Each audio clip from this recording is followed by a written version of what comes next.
The subcommittee hearing on unidentified anomalous phenomena, or UAPs, will come to order.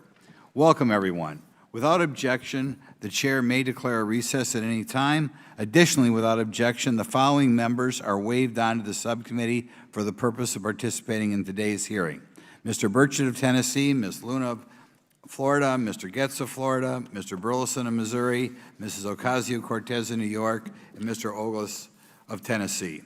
Without objection, so ordered. For today's subcommittee hearing, both the chair and ranking member will have 10 minutes for opening remarks. We may both be giving some of those minutes to other members of our party. I'm now going to recognize myself for 10 minutes. I'm actually going to try to get out of here in about 4, and then we'll give it to some of my friends over here. Good morning and welcome to the most exciting subcommittee in Congress this week, the Subcommittee on National Security, the Border, and Foreign Affairs, for discussion of unidentified anomalous phenomenon. I'd like to thank the brave military pilots and personnel, such as the witnesses on the panel today, for sharing their stories on how they've engaged UAPs, which has brought attention to this matter. Curiosity and speculation from all walks of life have generated interest in studying what UAPs are and what threats they may pose. I will say that when I was younger in school, I read a book, a 1966 book called Flying Saucers, Serious Business, and for a while, when I was a little bit younger, I thought it was the most important issue out there. The lack of a transparency regarding UAPs, which was one of the themes of that book,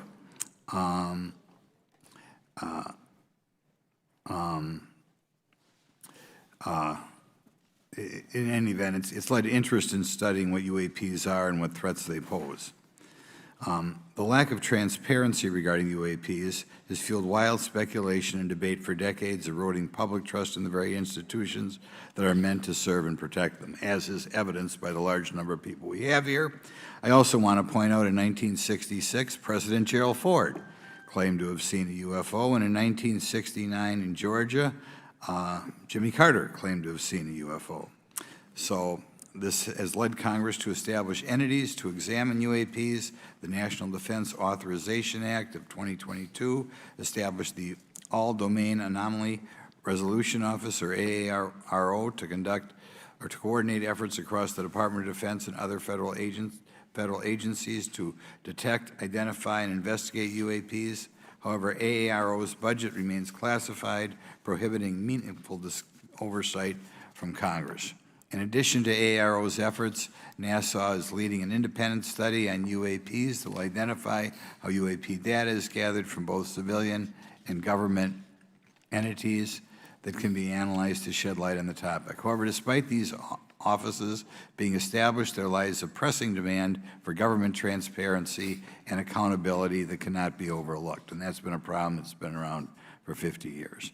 The Biden administration handling of the Chinese spy balloon that violated U.S. airspace is one example how the government is not prepared for these. The Biden administration's description of events has shown that the government continues not to be forthright.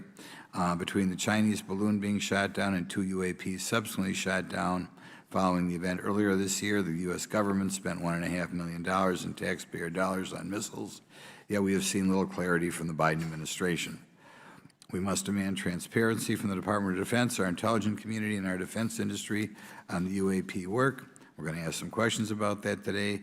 Congress recognizes the subject of UAPs as multifaceted and requires a careful, data-driven approach. Today, we'll see clarity from these witnesses' testimonies, or we'll seek clarity as to what can be done to improve reporting for military and civilians and remain committed to objective inquiry. Congress should work to ensure that knowledge is not driven by fear. Today, we are not just debating the existence of UAPs, we are deliberating on the principles that define our republic, which is a commitment to transparency and accountability. I look forward to hearing from our witnesses today about ways we can improve government efficiency and openness when it comes to UAPs. I thank each of you for your presence here today and for your dedication to safeguarding the interests of the American people. I look forward to your testimony. Now I'm going to turn it over for 2.5 or 3 minutes to Representative Burchett from Tennessee. Thank you, Mr. Chairman. Thank you all for being here. I want to thank everybody for making this happen today, and I want to remind everybody this is a nonpartisan issue. This has nothing to do with party politics. I think the cover-up goes a lot deeper than that.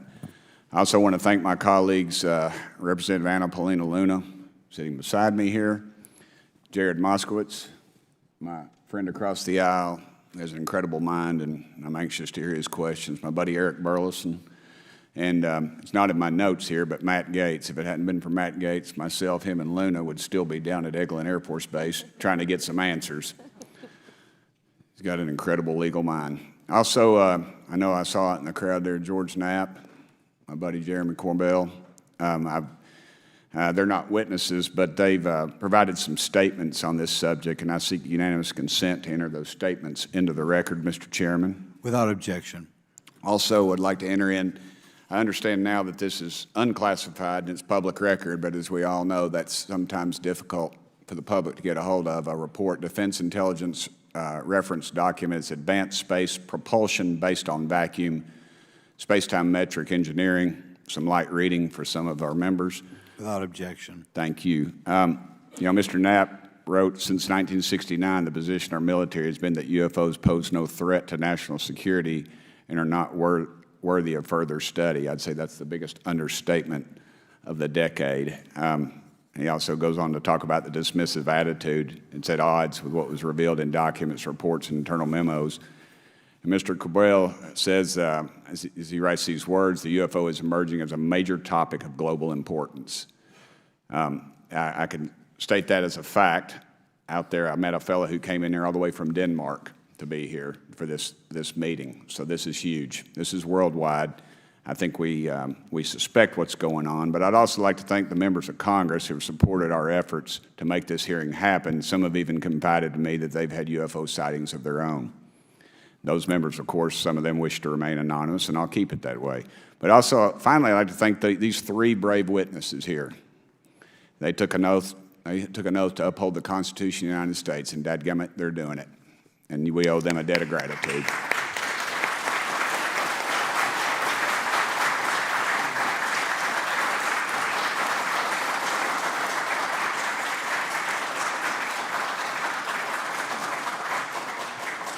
Y'all quit clapping, you're cutting in on my time. Just kidding. These folks, they've got nothing to gain from this, and I think you're going to find out that they've endured quite a few slings and arrows. We need to remember them in our prayers and their families. And I'm thankful to them for their honest testimonies. They have done interviews and appeared in documentaries like Accidental Truth to get their stories out there, and now they are all here to testify under oath for Congress. It's been so difficult to get here today. I've said, in the Baptist church, we'd say that the devil's in our way.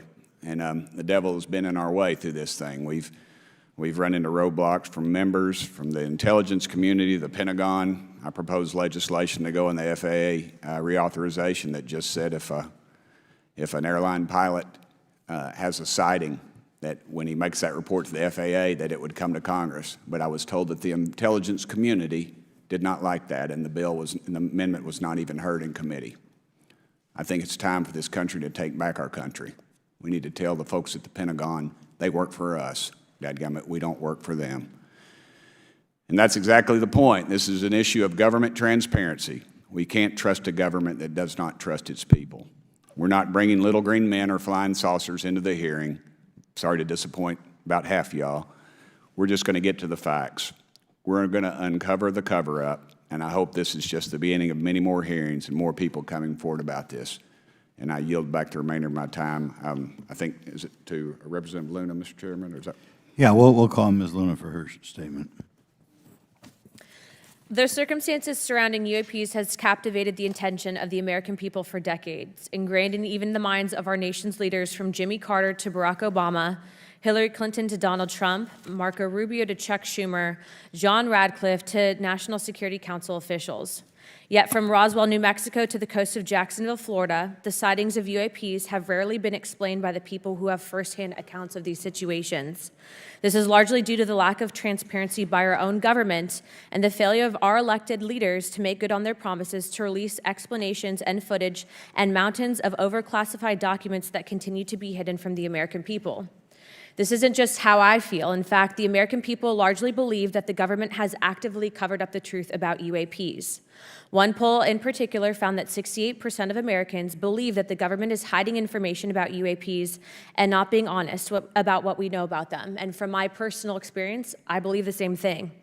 Another poll found that nearly half Americans believe that the federal government is doing a very bad or somewhat bad job of dealing with reports of UFO sightings. As Representative Burchett just referenced on the FAA bill that just went through, you can tell that that's exactly happening. Considering the thousands of testimonies and videos taken on people's phones and eyewitnesses' accounts made by credible witnesses such as doctors, pilots, scientists, and active duty service members, it is unacceptable to continue to gaslight Americans into thinking that this is not happening or that the potential of intelligent life forms exists other than humans. Even more alarming is the fact that these eyewitnesses are many of times service members and have no assurance that their lives will not be negatively impacted or even harmed by their experiences. In being an active duty service member working on an airfield, I've had conversations with many pilots where they were in fear of coming forward for retribution and or being taken off flight status. How do we know this? Because the government has said nothing to assure us otherwise. They have also did nothing to calm the concerns of over 20% of Americans who have reported to have seen UFOs or UAPs. We are simply told not to question the government and that the government has it under control. Today is the first hearing of its kind where we will attempt to get down to the bottom of what is actually happening with UAPs. But we will hear from people who have had personal sightings rather than Pentagon bureaucrats who have always been sent to stonewall our investigations. Just so that the press knows and the people know, we were even denied access to a classified briefing in a SCIF prior to this hearing due to the amount of hoops that we had to jump through to grant temporary clearance to witness Grusch, who has knowledge of classified information. It is time to have an open-minded discussion on this topic, to hear the evidence and understand the magnitude of what this means not just for our nation, but for humanity. Thank you, Chairman. I yield back the rest of my time. Thank you very much, and I'd like to thank you and Mr. Burchett for bringing this topic to my attention. Now we'll recognize National Security Subcommittee Ranking Member Garcia for 10 minutes. Well, thank you, Mr. Chairman, and I want to thank first our witnesses for joining us today. I want to begin by thanking you all for your service to our country and for sharing your voices today and your courage to be here as well. To Mr. Graves, particularly grateful to you to spend some time that we had for you to share with candor some of your experiences, so I appreciate that as well.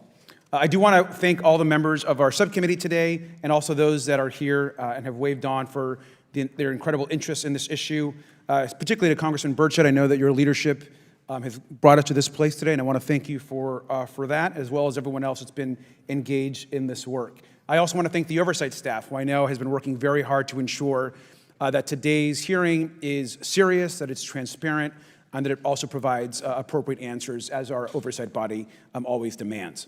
Now, it's really important that we're here in a bipartisan way to have this conversation, which really, to the heart of it, is about national security and key to the subcommittee's core purpose. This is the subcommittee on national security of the Oversight Committee.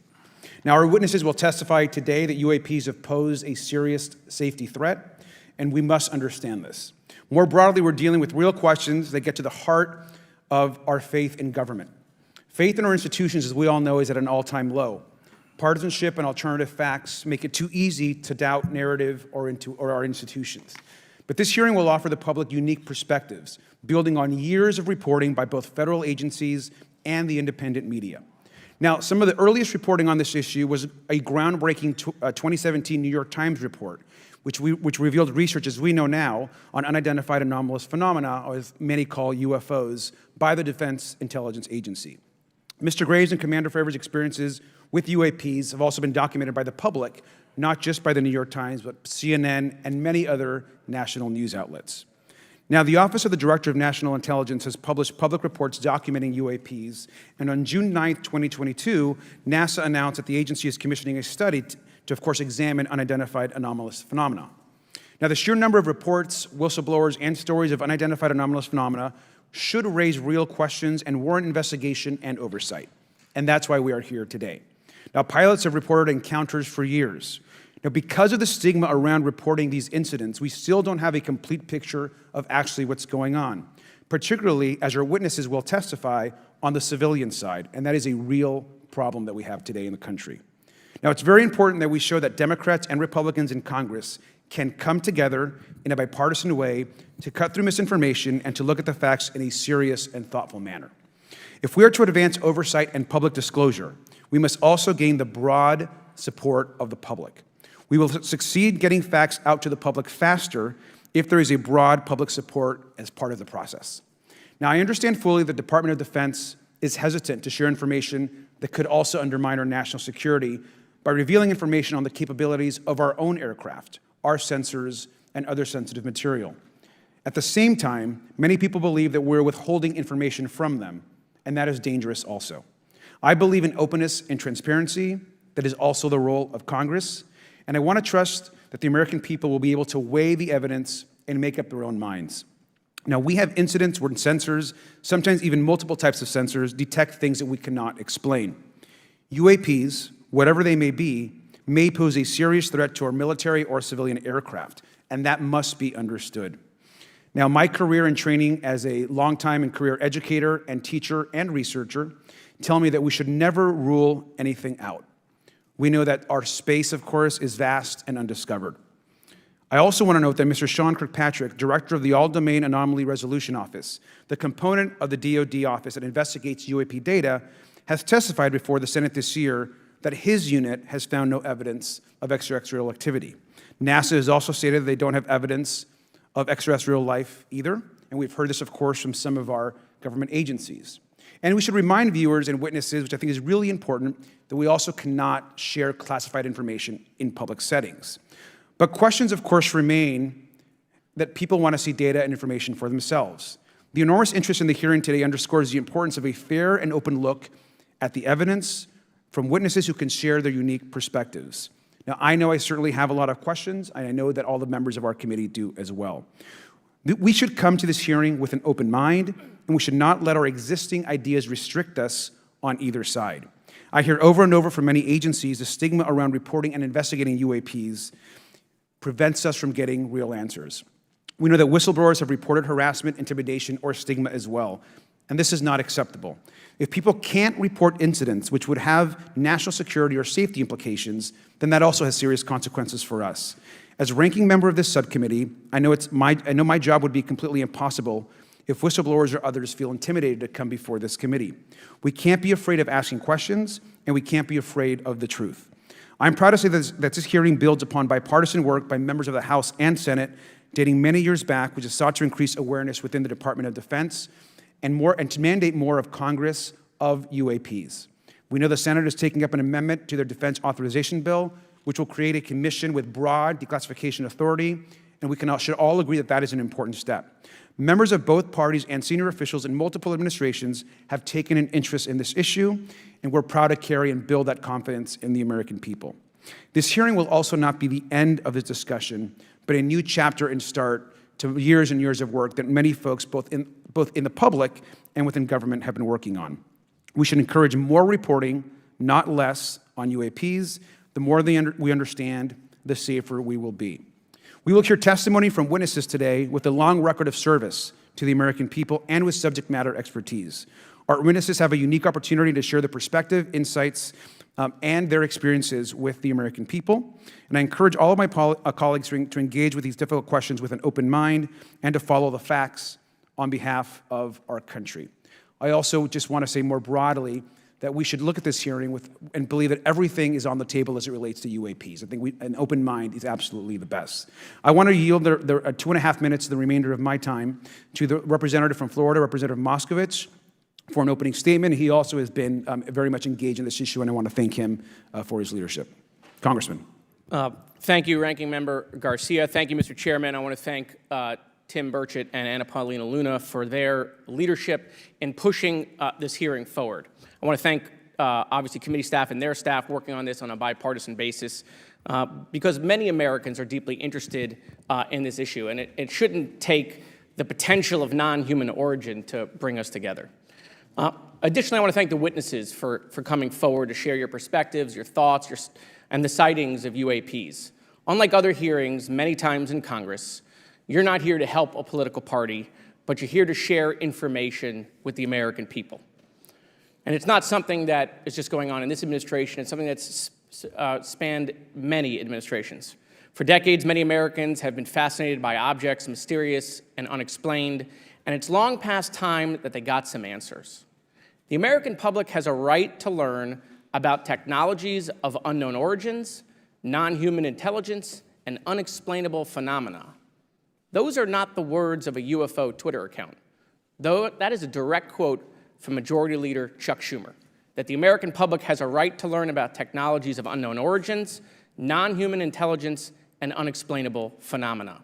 In an interview with Fox News, recent former Director of National Intelligence John Radcliffe confirmed the U.S. government is aware a lot more sightings of UAPs, and that they have not made that information public. I quote, "There are a lot more sightings that have not been made public," Radcliffe said to Fox News.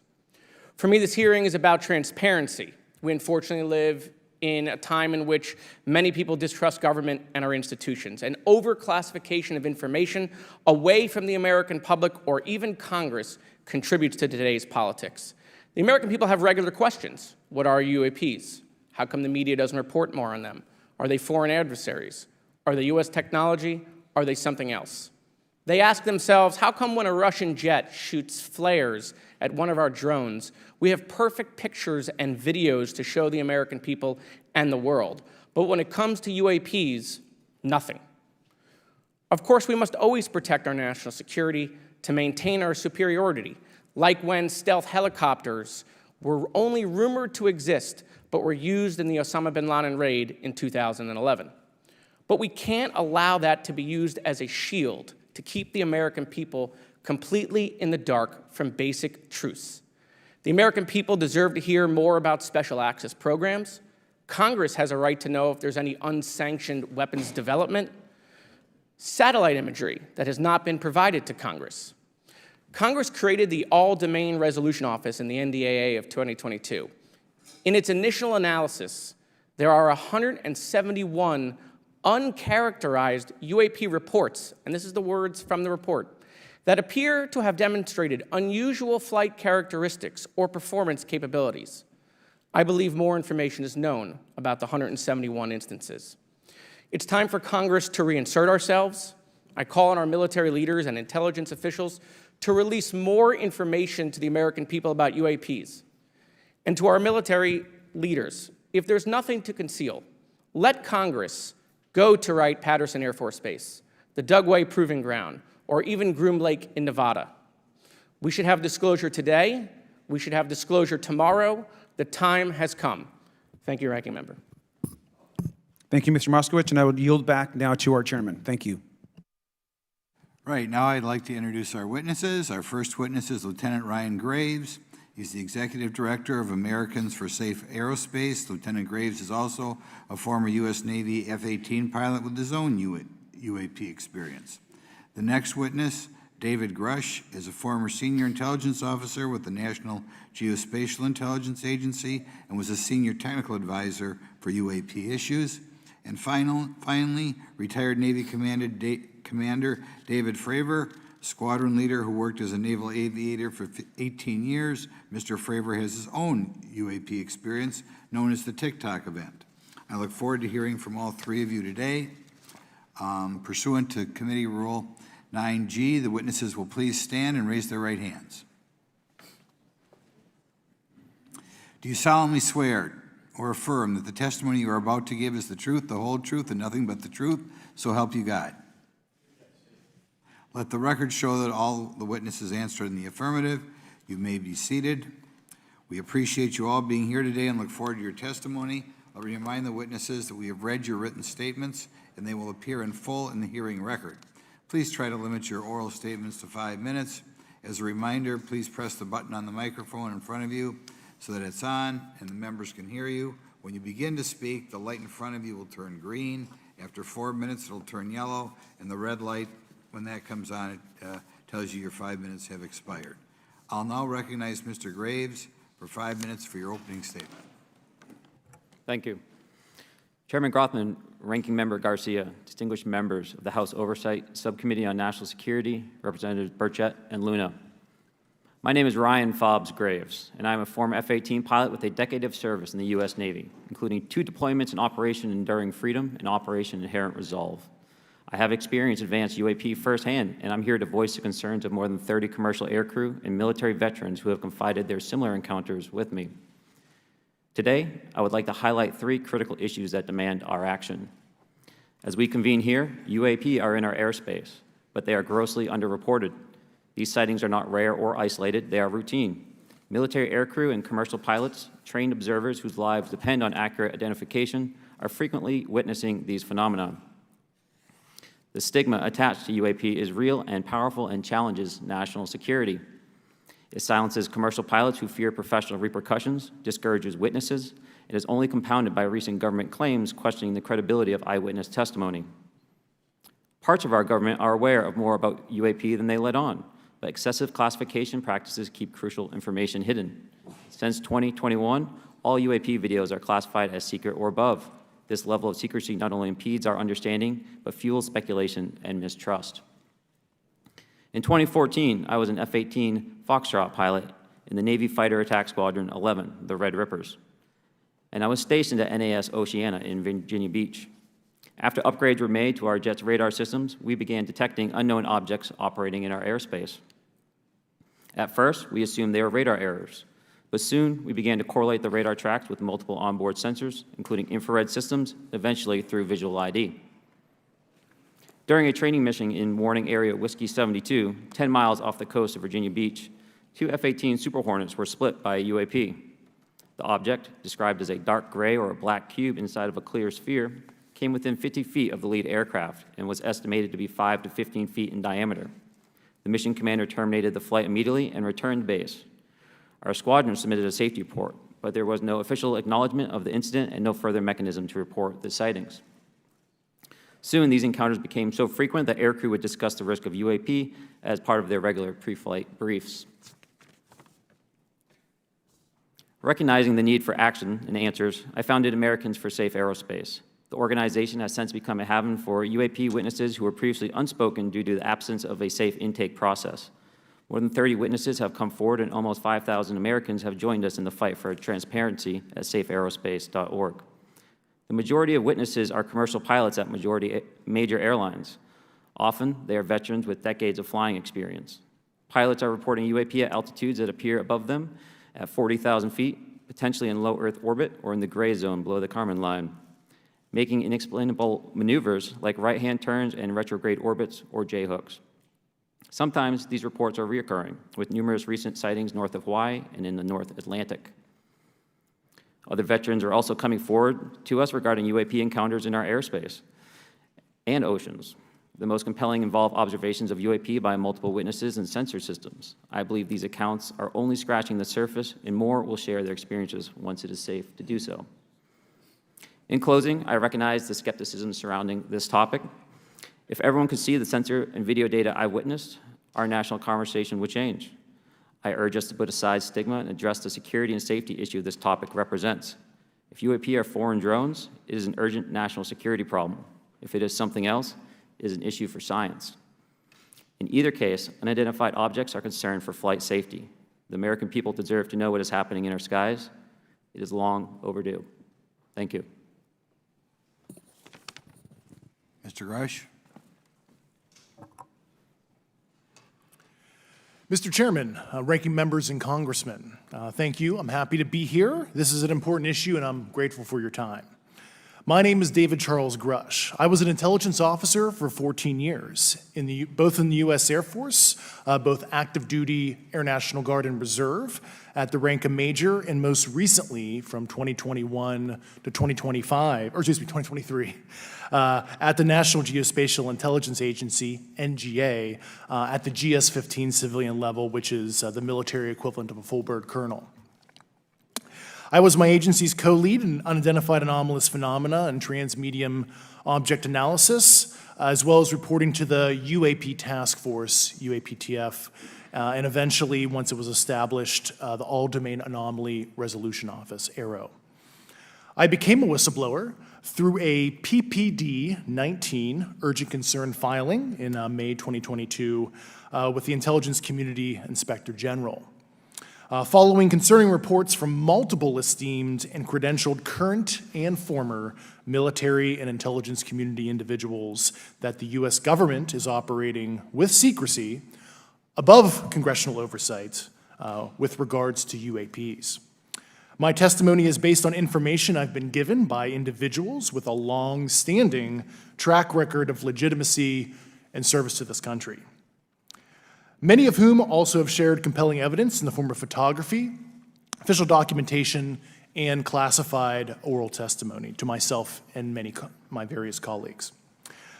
I have taken every step I can to corroborate this evidence over a period of 4 years while I was with the UAP Task Force and do my due diligence on the individual sharing it. This is because of these steps, I believe strongly in the importance of bringing this information before you. I am driven by a commitment of both to truth and transparency, rooted in our inherent duty to uphold the United States Constitution and protect the American people. I'm asking Congress to hold our government to this standard and thoroughly investigate these claims. But as I stand here under oath now, I am speaking to the facts as I've been told them. In the U.S. Air Force, in my National Reconnaissance Office, NRO, reservist capacity, I was a member of the UAP Task Force from 2019 to 2021. I served at the NRO Operations Center on the Director's Briefing staff, which included the coordination of the Presidential Daily Brief and supporting variety of contingency operations, which I was the Reserve Intelligence Division Chief backup. In 2019, the UAP Task Force Director asked me to identify all special access programs and controlled access programs, also known as SAPs and CAPs, we needed to satisfy our congressionally mandated mission, and we were direct report at the time to the DepSecDef. At the time, due to my extensive executive level intelligence support duties, I was cleared to literally all relevant compartments and in a position of extreme trust, both in my military and civilian capacities. I was informed in the course of my official duties of a multi-decade UAP crash retrieval and reverse engineering program, to which I was denied access to those additional read-ons when I requested it. I made the decision, based on the data I collected, to report this information to my superiors and multiple inspectors general, and in effect becoming a whistleblower. As you know, I've suffered retaliation for my decision, but I am hopeful that my actions will ultimately lead to a positive outcome of increased transparency. Thank you, and I'm happy to answer your questions. Thank you. Commander Fravor? Thank you. Thank you, Mr. Chairman, Congressmen, Congresswomen. I want to first thank you for the invitation to speak to the committee on the UAP topic that has been in the news for the past 6 years and seems to be continuing to gain momentum. As you know, my name is David Fravor. I'm a retired commander in the United States Navy. In 2004, I was a commanding officer of Strike Fighter Squadron 41, the world-famous Black Aces. We were attached to Carrier Wing 11, stationed on board the USS Nimitz, and had begun a 2-month workup cycle off the coast of California. On this day, we were scheduled for a 2v2 air-to-air training with the USS Princeton as our control. When we launched off Nimitz, my wingman was joining up. We were told that the training was going to be suspended and we were going to proceed with real-world tasking. As we proceeded to the west, the air controller was counting down the range to an object that we were going to, and we were unaware of what we were going to see when we arrived. The controller had told us that these objects had been observed for over 2 weeks, coming down from over 80,000 feet, rapidly descending to 20,000 feet, hanging out for hours, and then going straight back up. For those who don't realize, above 80,000 feet is space. We arrived at the location at approximately 20,000 feet, and the controller called merge plot, which means that our radar blip was now in the same resolution cell as the contact. As we looked around, we noticed that we saw some whitewater off our right side. It's important to note that the weather on this day was as close to perfect as you could ask for off the coast of San Diego. Clear skies, light winds, calm seas, no whitecaps from waves.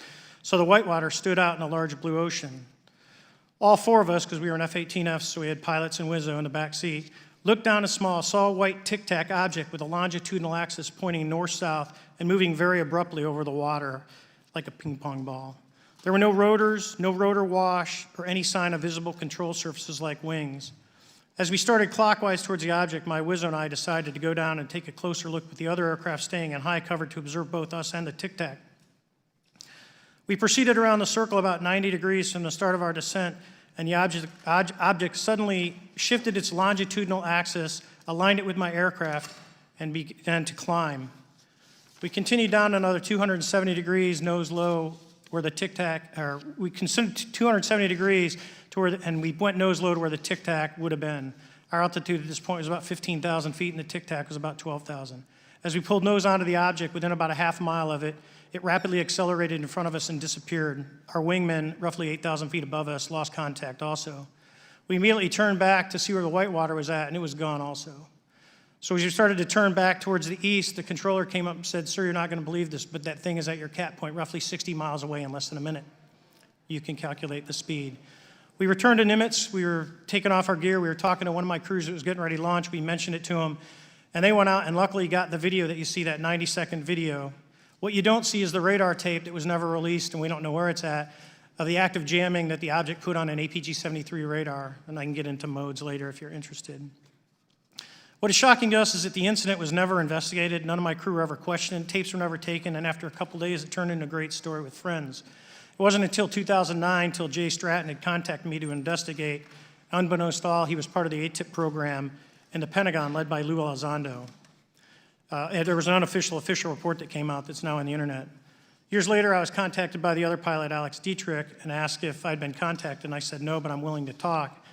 I was contacted by Mr. Elizondo, and we talked for a short period of time, and he said we'd be in contact. A few weeks after that, I was made aware that Lou had left the Pentagon in protest and joined forces with Tom DeLonge, Chris Mellon, Steve Justice, and others to form Two Stars Academy, an organization that pressed the issue with leading industry experts and U.S. government officials. They worked with Leslie Keene, who is present today, Ralph Blumenthal, and Helene Cooper to publish the articles in the New York Times 2017 New York Times, and it removed the stigma on the topic of UFOs, which is why we're here today. Those articles open the door for the government and public that cannot be closed. It has led to an interest from our elected officials who are not focused on little green men, but figuring out where these craft are, where they're from, the technology they possess, how do they operate. It also led to the Whistleblower Protection Act and the NDAA. There are multiple witnesses coming forward to say that have firsthand knowledge, and Mr. Grusch just covered that. What concerns me is that there's no oversight from our elected officials on anything associated with our government processing or working on craft. Believe it not from this world. This issue is not a full public disclosure that could undermine national security, but it is about ensuring that our system of checks and balances works across all work done in the government using taxpayer funds. Relative to government programs, even unacknowledged WAVE programs have some level of oversight by the appropriate committee members in the House and Senate, and this work that is said to be occurring from whistleblower testimonies should not be exempt.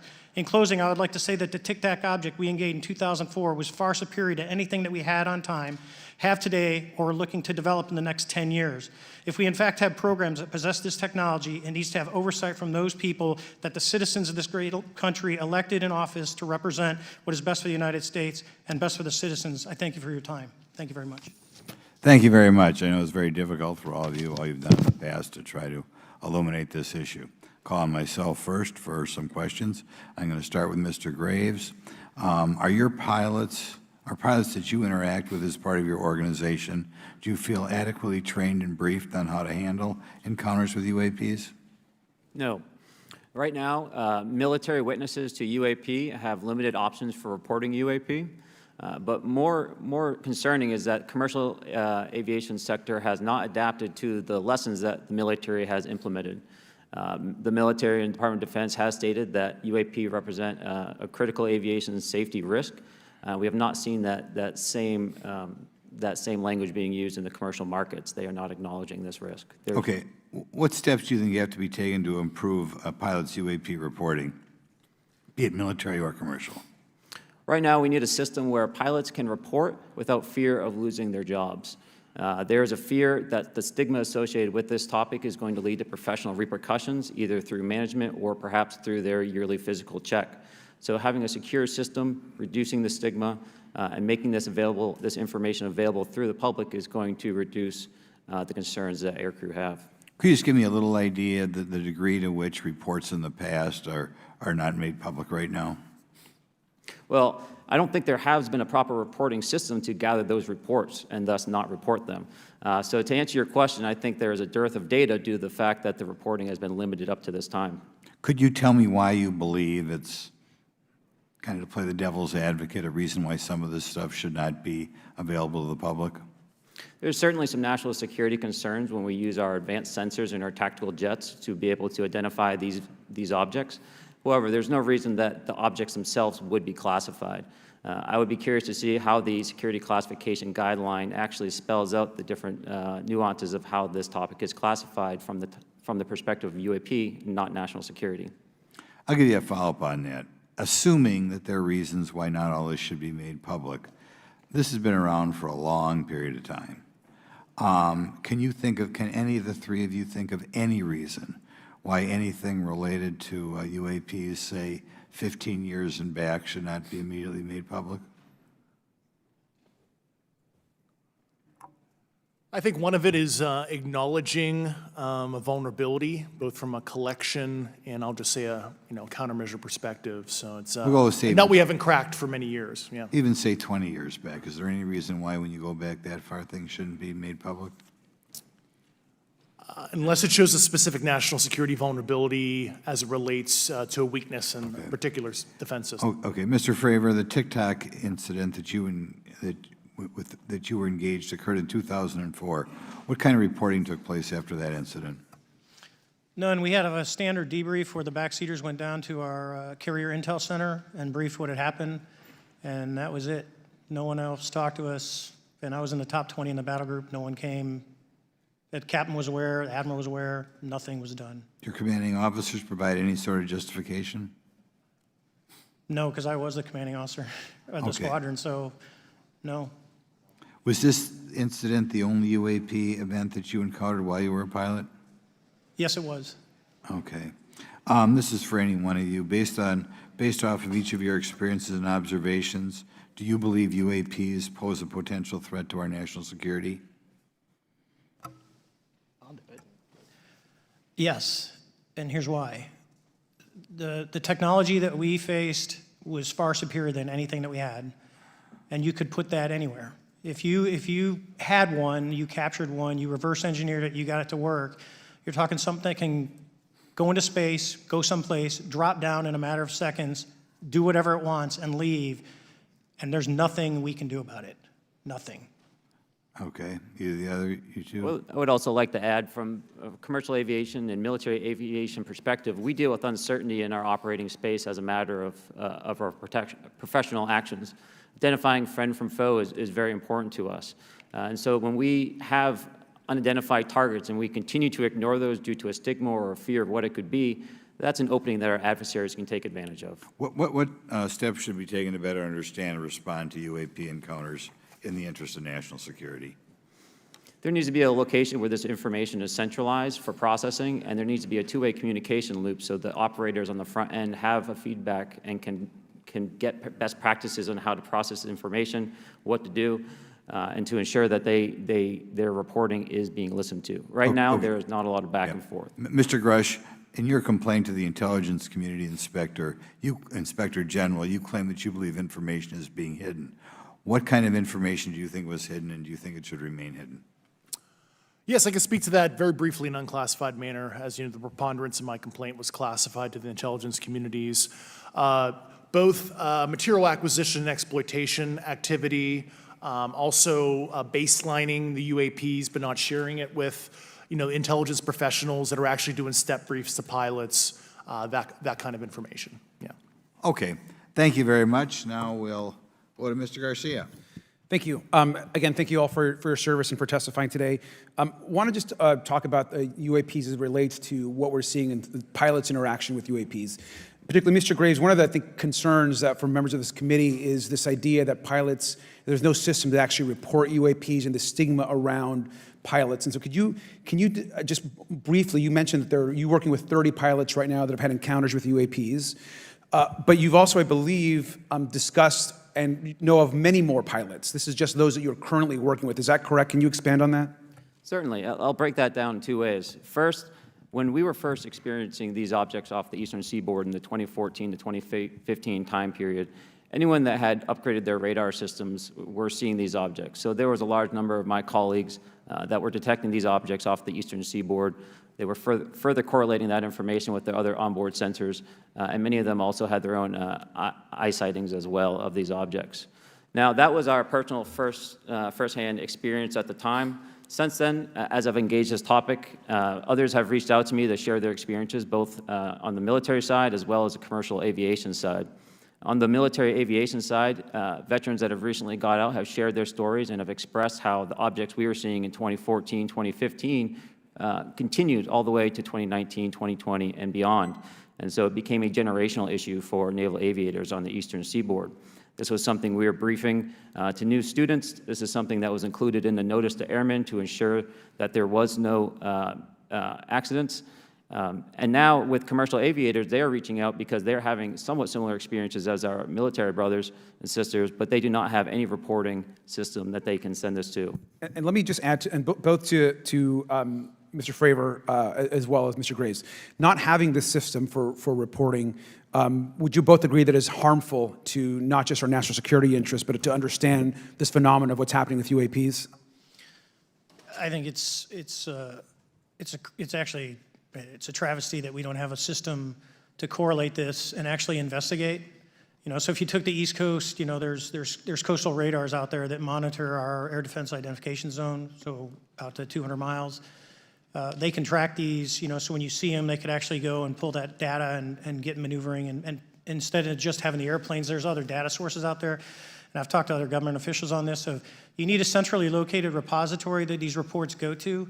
So if you just stuck it in DOD, you wouldn't get anything out of the Intelligence Committee because they have a tendency to not to talk. But if you had a central location where these reports would come in, not just military, but also commercial aviation, because there's a lot of that going on, especially if you talk to anyone that flies from here to Hawaii, over the Pacific, they see odd lights.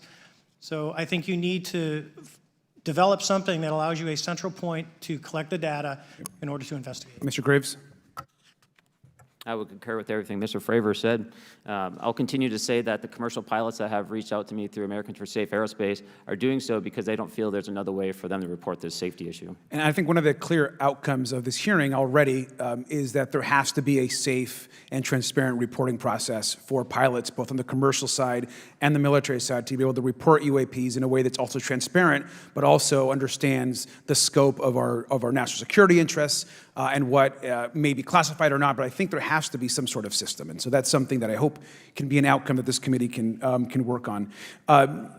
Is there anything else for the two of you briefly beyond this reporting system that you think that we can do as a government to encourage and facilitate more civilian reporting? I think we're doing it right now. Okay, great. I think this hearing is going to show the American people that their government takes this topic seriously. And how about civilians that may not be pilots? What kind of process could be in place for civilians who are not pilots, who may have UAP encounters? Do either of you have any suggestions that could facilitate that? My recommendations would be to make that a sensor-centric operation in order to make it as objective as possible. Okay. Sir, Mr. Fravor? No, I agree with Mr. Graves on that. Okay. Just briefly, I also just want to note, particularly for the two pilots, and I have a question for Mr. Grusch. One of the things that I found fascinating in our discussion, Mr. Graves, last night as well, is that you both described UAPs and formations and the way they are observed in space or in our air, and the way that they move is essentially ways in which current technology or aircraft that we know of are unable to actually function or move. And so will you just, for the public record, again, once again, briefly just either describe or note that aircraft that are being witnessed, particularly by the 30 folks that you're working with, are essentially outside the scope of anything that we know of today and the technology we have today. Mr. Graves, Mr. Fravor? Yes, the objects that are being seen by commercial pilots are performing maneuvers that are unexplainable due to our current understanding of our technology and our capabilities as a country, and that applies for the military as well. Mr. Fravor? Yeah, I concur with that. We have nothing that can stop in midair and go the other direction, nor do we have anything that can, like in our situation, come down from space, hang out for 3 hours, and go back up. Thank you. My last question, and sometimes I know that you have also said some of these answers in the past, but we're trying to get them on the public record as well, which is really important. Mr. Grusch, finally, do you believe that our government is in possession of UAPs? Absolutely, based on interviewing over 40 witnesses over 4 years. And where? I know the exact locations, and those locations were provided to the Inspector General and some of which to the intelligence committees. I actually had the people with the firsthand knowledge provide a protected disclosure to the Inspector General. Thank you. And Mr. Chairman, I would just say that I think that these questions are important questions, and I look forward to being involved in the process to get those answered. I know there'll be a lot of questions from other committee members, so I yield back. Thank you. We'll go to Mr. Burchett himself.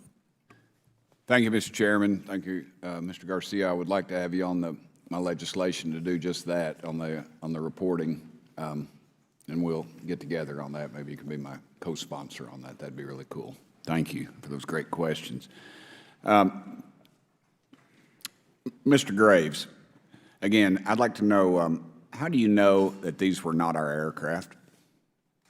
Some of the behaviors that we saw in a working area, we would see these objects being at 0.0 Mach, that's 0 airspeed, over certain pieces of the ground. So what that means, just like a river, if you throw a bobber in, it's going to float downstream. These objects were staying completely stationary in Category 4 hurricane winds. These same objects would then accelerate to supersonic speeds, 1.1, 1.2 Mach, and they would do so in very erratic and quick behaviors that I don't have an explanation for. Okay. Have you spoken to commercial and military pilots that have seen these off of our East Coast? I have. Okay. Mr. Fravor, I noticed that in the Tic Tac video, it's Tic Tac like the candy, not TikTok like the Chinese Communist app. That's correct. Yes, sir. I just want to make that because my daughter corrected me on that and called me a boomer and said, "Hey, boomer," and I said, "No, baby, it's Tic Tac like the candy. You're going to have to just look it up." And but now I would also like to say today is a day of many firsts. It's a miracle that we're having this meeting, and it's also a miracle that my wife has put up with me for 9 years today. Today is my anniversary, so I want to tell my wife happy anniversary and that I love her very much. As she likes to say, this 9 years have been the best 2 years of her life. So, thank you.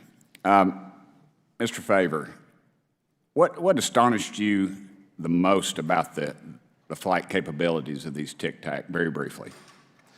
The performance, absolute performance. It was. And you're not aware of any other objects that anybody in the world has, in this world, that has those capabilities? No, I think it's far beyond actually our material science that we currently possess. Are you aware of any other reconnaissance platforms that have tracked or recorded the Tic Tac's maneuvers, maybe the NORAD system or any of the others? I am not. Okay. Mr. Grush, thank you for being here, brother. Thank you all very much. Have you faced any retaliation or reprisals for any of your testimony or anything on these lines? Yeah, I have to be careful what I say in detail because there is an open whistleblower reprisal investigation on my behalf, and I don't want to compromise that investigation by providing anything that may help provide somebody information. But it was very brutal and very unfortunate, some of the tactics they used to hurt me both professionally and personally, to be quite frank. Yeah. It's very unfortunate, as they say, when you're over the target, that's when they do the most firing at you. Do you have any personal knowledge of people who have been harmed or injured in efforts to cover up or conceal these extraterrestrial technology? Yes.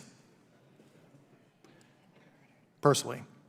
Have anyone been murdered that you would that you know of or have heard of, I guess? I have to be careful asking that question. I directed people with that knowledge to the appropriate authorities. Maybe in a, if we could get in a confidential area, SCIF, we could talk about that. But unfortunately, we were denied access to the SCIF, and that's very unfortunate in this scenario. Mr. Fravor, do you believe that you witnessed an additional object under the water in relation to your encounter? I will say we did not see an object. There was something there to cause the whitewater, and when we turned around, it was gone. So there was something there that obviously moved. Okay, it was not the same object though that you were looking at, correct? No, we actually joked that the Tic Tac was communicating with something when we came back, and because the whitewater disappeared. We were in another instance. We're told about the capabilities of a jamming during viewing of when there were some people chasing some of these objects. Did you experience any of that jamming or interrupting your radar or weapons system? My crew that launched after we landed experienced significant jamming to the APG-73 radar, which was what we had on board, which is a mechanically scanned, very high-end system prior to the APG-79. And yes, it did pretty much everything you could do, range, velocity, aspect, and then it spit the lock, and the targeting pod is passive. That's what we were able to get the video on. I'm about to run out of time, but are you aware of any of our enemies that have that capability? No.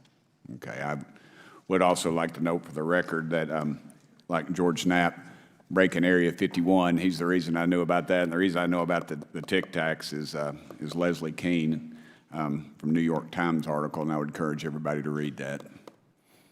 Thank you, Mr. Chairman. I yield back to you for no time. Very good. Mr. Raskin? Thank you, Mr. Chairman. Mr. Graves, you reported UAP encounters during training flights, I think, and have since come forward to warn the Pentagon that these encounters may be putting pilots at risk. My first question is, you've identified these as taking place on the East Coast. Is it just on the East Coast where these encounters have been reported? No. Since the events initially occurred, I've learned that the objects have been detected essentially where all operations, Navy operations are being conducted across the world. And that's from the Ultimate Anomaly Resolutions Office reporting. All right, can you describe your experience after you decided to come forward and go public with your experience? Certainly. Like many others, in 2017, I saw the New York Times article come out as well. And for me, it was special because I recognized the voices on the video. I recognized the video itself. I had seen it when it was taken. I seen it when it was debriefed. And so that was kind of shook me because I realized that this problem was still ongoing. And so I reached out to colleagues back on the East Coast and realized that this was still a safety risk that they were dealing with, that they had essentially hit a wall with how they could move forward on this conversation. It was at that point when I decided to try to move the conversation forward myself. Are there common characteristics to the UAPs that have been cited by different pilots, and can you describe what the convergence of descriptions is? Certainly. We were primarily seeing dark gray or black cubes inside of a clear sphere. I'm sorry, dark gray or black cubes? Yes, inside of a clear sphere, where the apex or tips of the cube were touching the inside of that sphere. And that was primarily what was being reported when we were able to gain a visual tally of these objects. And that occurred over almost 8 years. And as far as I know, it's still occurring. I take it that you're arguing what we need is real transparency in a reporting system so we can get some clarity on what's going on out there, because there are many pilots in your situation, but we should have a way of developing a systematic inventory of all of such encounters. Is that right? Yes, and I think we need both transparency and the reporting. We have the reporting, but we need to make sure that information can be promulgated to commercial aviation as well as the rest of the populace. Mr. Grusch, what about you? What was your experience after you came forward? Well, it's only been about 2 months or so, so I guess my experience has been overwhelming support from former colleagues of mine that have privately messaged me, and I do appreciate that. But I do have knowledge of active planned reprisal activity against myself and other colleagues, and it's very, very upsetting to me. Coming from where? Certain senior leadership at previous agencies I was associated with. And that's all I'll say publicly, but I can provide more details in a closed environment. Okay. Well, I hope you understand that there would be bipartisan rejection of any attempt to vilify, demonize, or engage in other reprisals against our witnesses and people who are telling the truth from their perspective. Yeah, there were certain colleagues of mine that were brutally administratively attacked, and it actually makes me very upset as a leader to see that happen to other coworkers and actually superiors of mine over the last 3 years. How do you account for that response? That seems like a bizarre response.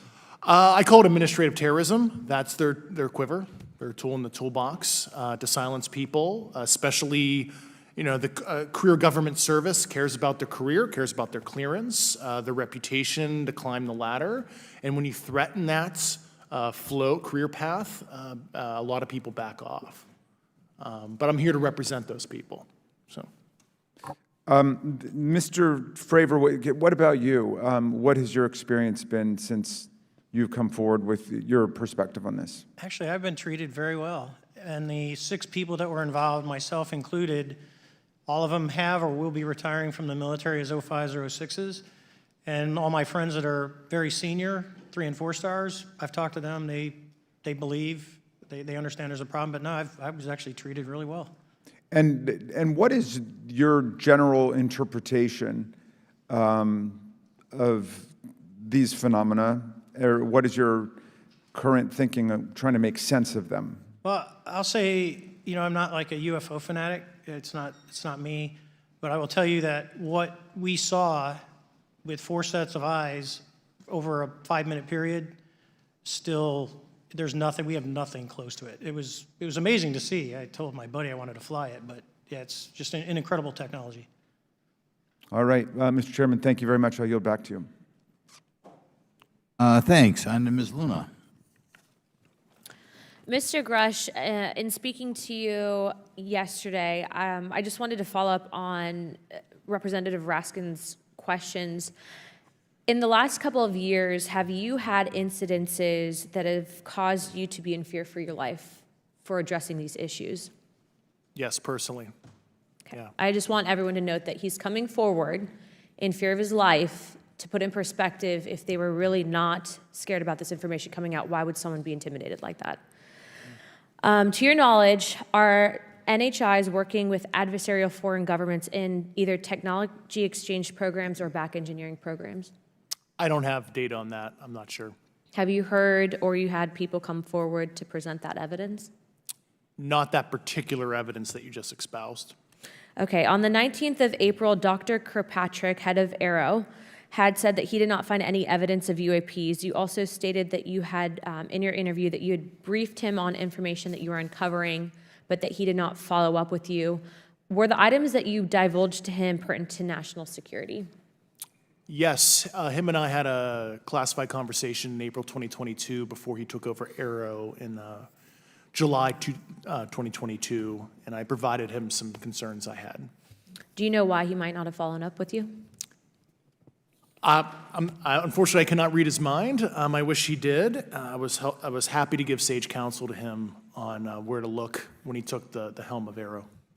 Okay, and then my last question for you before I move to Mr. Graves is you received prior approval from the Defense Department to speak on certain issues, correct? Correct, through DOPSR, DoD Pre-Publication and Security Review, and I just want to remind the public, they're just looking from a security perspective. These are my own personal views and opinions, not the department's. Okay, I'm asking that, though, mainly because I think that there are many people that would like to discredit you.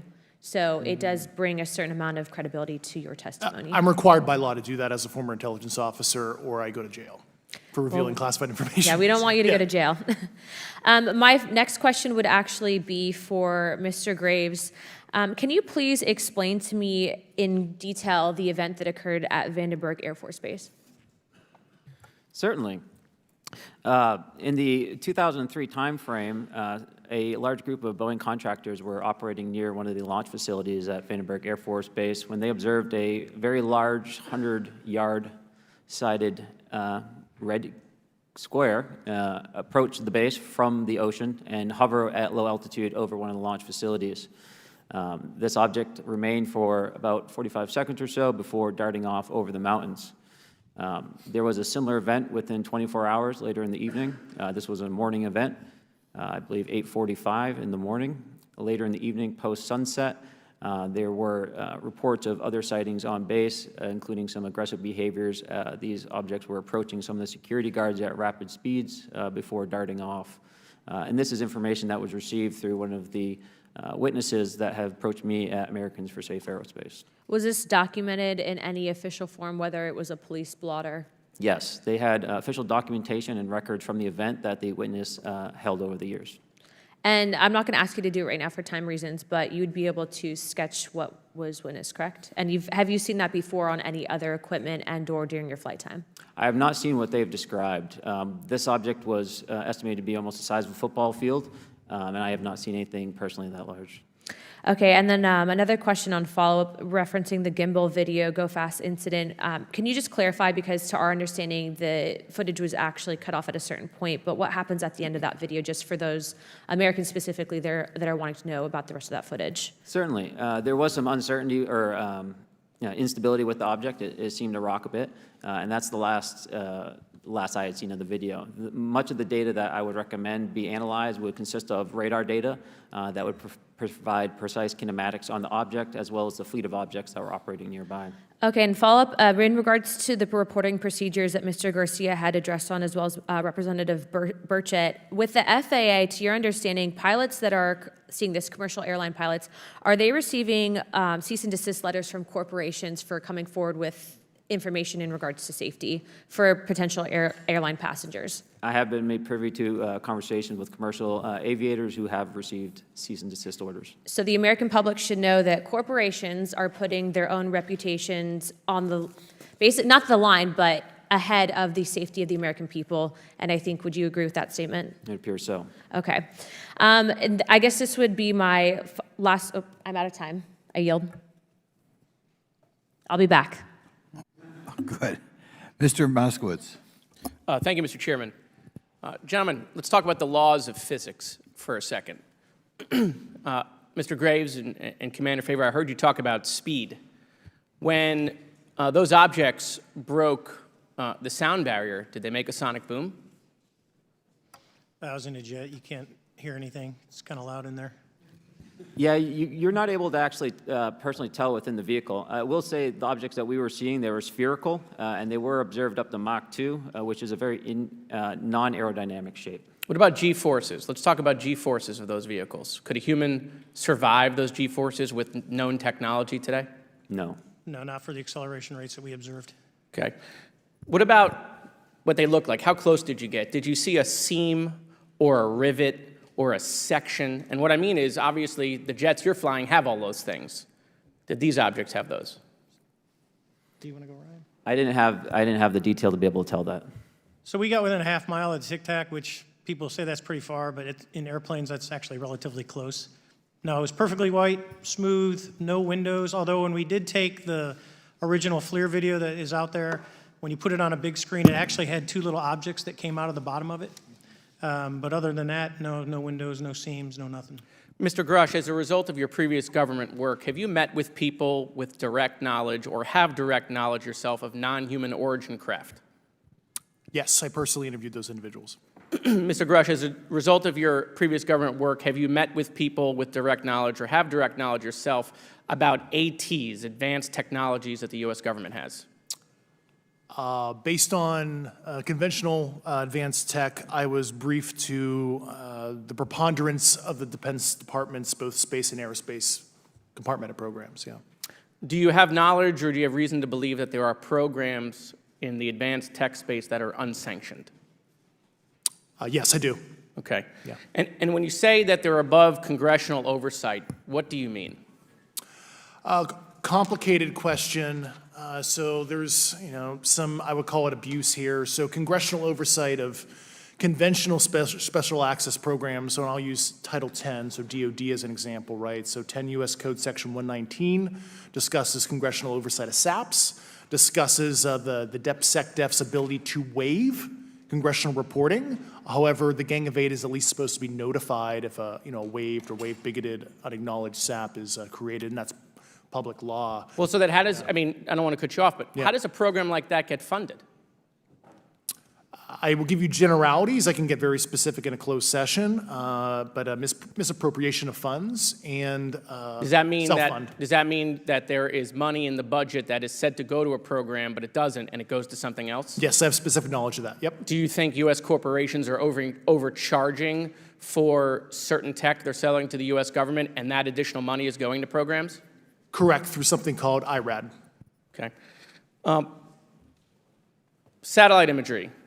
Let's talk about satellite imagery. We have satellites all over the place, some that we're aware of and many that we're not aware of, right? We're taking pictures of everything at every point and second. Mr. Grusch, are you aware, do you have direct knowledge, or have you talked to people with direct knowledge that there are satellite imagery of these events? That was one of my primary tasks at NGA, since we process, exploit, and disseminate that kind of information. I've seen multiple cases, some of which, to my understanding, and of course, I left NGA in April, so that's my information cutoff date. But I personally reviewed both what we call overhead collection and from other strategic and tactical platforms that I could not even explain prosaically. And I have a degree in physics, by the way, as well. And I am aware that you guys have not seen these reports, unfortunately. And I don't know why. Do you have direct knowledge, or you had spoken to people with direct knowledge that this imagery applies to crash sites, crash imagery? I can't discuss that in an open session. Okay. Do you have any information that the U.S. government is involved in a disinformation campaign to deny the existence of certain UAPs? I can't go beyond what I've already stated publicly in my News Nation interview because it touches other sensitivities. Okay. I'll yield the balance of my time back. Thank you, Mr. Chairman.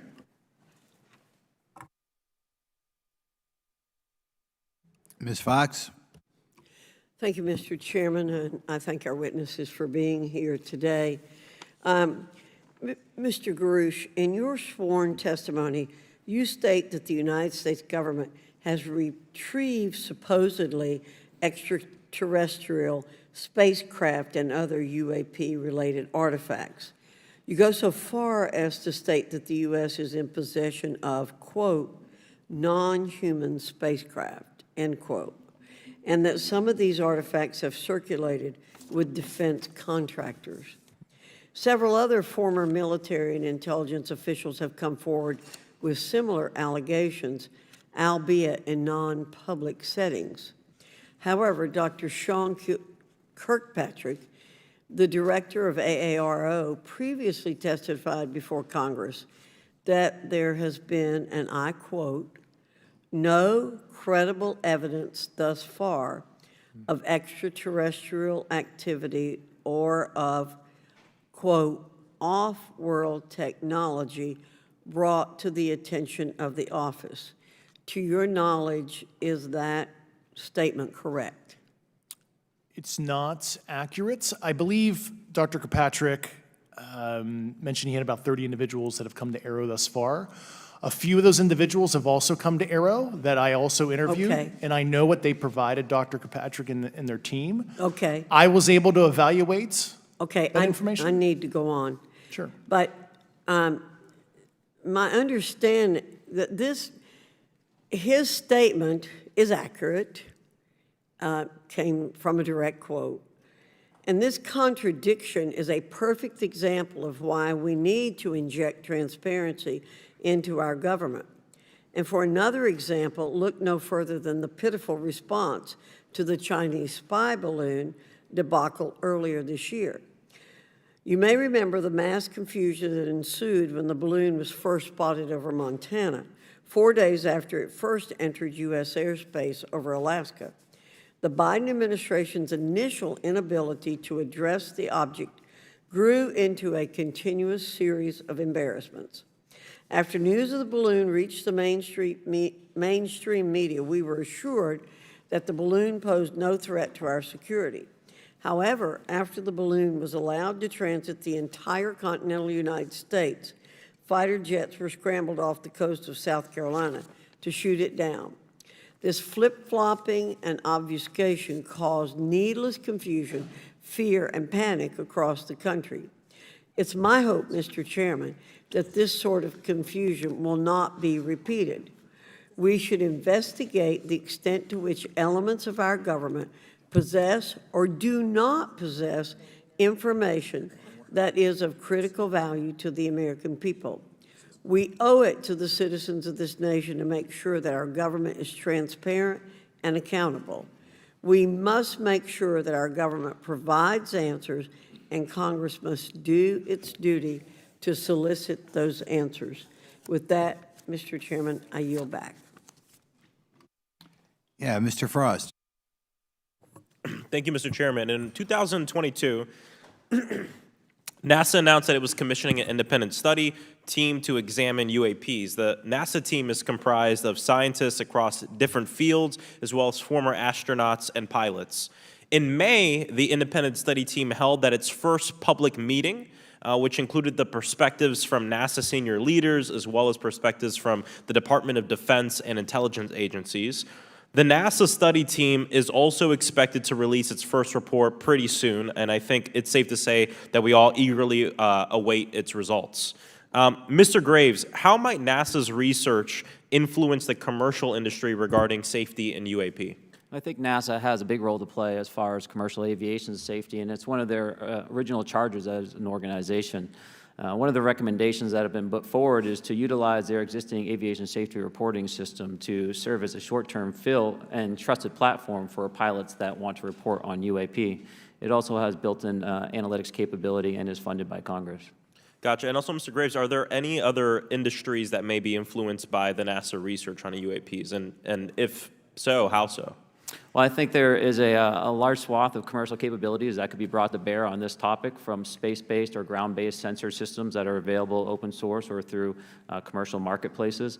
And I think NASA's work, as they work to identify and highlight specific parameters that can be found, we can take that information and promulgate this through the public sector so that we can have a more open conversation about what we're seeing.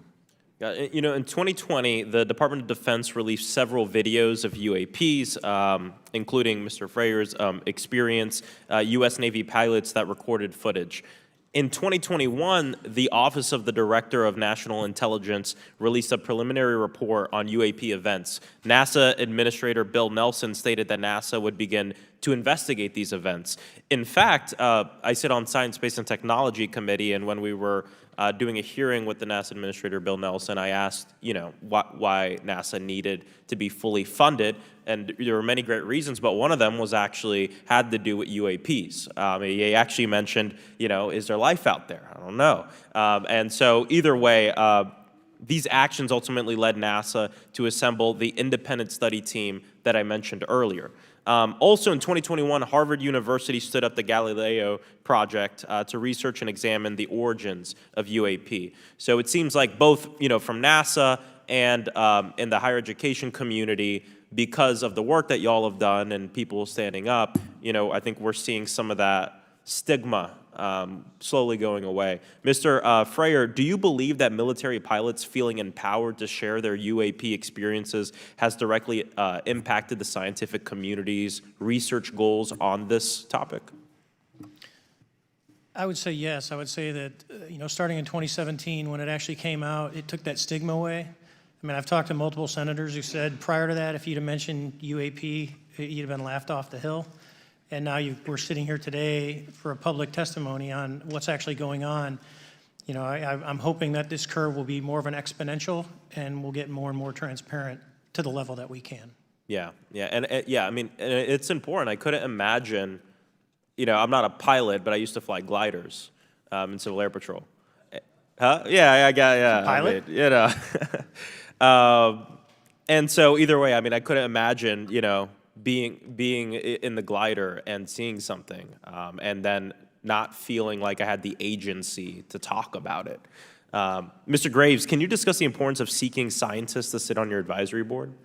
Absolutely. I think ultimately this is going to be a scientific problem. And not only that, it's also an engineering problem. I've been working with the American Institute of Aeronautics and Astronautics to help them stand up a UAP integration committee to help integrate their engineering prowess into this problem. And so, yes, very much, I think this is an engineering and scientific problem as much as a national security problem. And how might Congress help to facilitate partnerships between the scientific community and the UAP focus groups within government? Well, I think one of the things they can do is to have these types of hearings to communicate to the public that this is a topic of interest. I think that there is a pseudo-market, if you will, of interested capabilities and talent that want to approach this topic, and we're seeing that start to grow now. So I think continued conversation, reduction of stigma is going to allow that to flourish and allow answers to help generate themselves.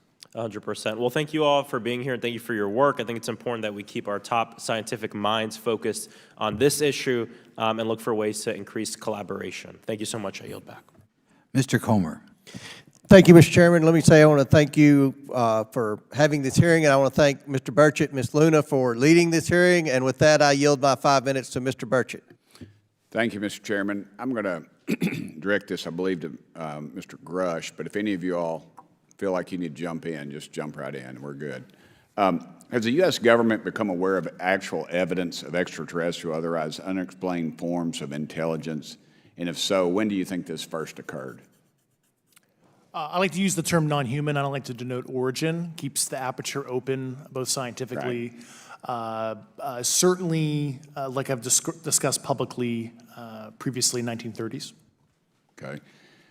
Can you give me the names and titles of the people with direct firsthand knowledge and access to some of this crash retrieval, some of these crash retrieval programs, and maybe which facilities, military bases that the recovered material would be in? And I know a lot of Congress have talked about we're going to go to Area 51, and and there's nothing there anymore anyway. It's just and we move like a glacier. And as soon as we announce it, I'm sure the moving vans would pull up. But please. I can't discuss that publicly, but I did provide that information both to the Intel committees and the Inspector General. And we could get that in the SCIF if we were allowed to get in a SCIF with you. Would that be probably what you would think? Sure, if you had the appropriate accesses, yeah. What special access programs cover this information, and how is it possible that they have evaded oversight for so long? I do know the names. Once again, I can't discuss that publicly and how they've evaded oversight. In a closed setting, I can tell you the specific tradecraft used. All right. When do you think those programs began, and who authorized them? I do know a lot of that information, but that's something I can't discuss publicly because of sensitivities. All right. If any of y'all want to jump in on any of this, you're more than welcome to. What level of security clearance is required to fully access these programs? Well, anybody who has... and I say that because myself, Representative Gates and Representative Luna were basically turned away at one point at Eglin. So please go right ahead. Certainly difference between member access and, say, somebody like me, but anybody who has a TSSCI clearance and meets the eligibility criteria, the access adjudicative authority should be able to grant you access. Mr. Burchett, if you'll yield, so just to put a fine point on that, there's nothing that you're aware of that's above special access program classification. It's a misnomer that there's anything actually above top secret. Executive Order 13526 delineates the classification levels. Right, but I draw a point on that because we can have access to those programs, and so the notion that we're not being given that access sort of defies our typical muscle memory here in Congress. Thank you, Mr. Burchett. I'll yield back to you. Thank you, Mr. Gates. Along those lines, Title 10, you may not know this or not, but Title 10 and Title 50 authorization, they seem to say they're inefficient. So who gets to decide this, in your opinion, in the past? It's a group of career senior executive officials. Okay, are they government officials? Both in and out. Do what? Both in and out of government, and that's about as far as I can go there. Yeah. All right, well, that leads to my next question. Which private corporations are directly involved in this program? How much taxpayer money has been invested in these programs, to your knowledge? I mean, we know we audit the Pentagon every year, and I've been here 5 years, and they failed the dadgum thing every year. They lose over $1 billion a year, we think, and I've told the Department of Defense maybe 60% of their assets are unaccounted for, whatever the heck that means. In the public sector, you go to jail for that kind of crap. So tell me. Yeah, I know when I'm $1 off of my DTS travel voucher, I get hammered, but it seems like it doesn't work the other way, If you sell over $600 worth of stuff on eBay, now you get a call from the IRS. So please, what corporations? Yeah, I don't know the specific metrics towards the end of your question. The specific corporations I did provide to the committees in specific divisions, and I spent 11 and a half hours with both Intel committees. So. Okay, has there been an active U.S. government disinformation campaign to deny the existence of unidentified aerial phenomena? And if so, why? I can't go beyond what I've already espoused publicly about that.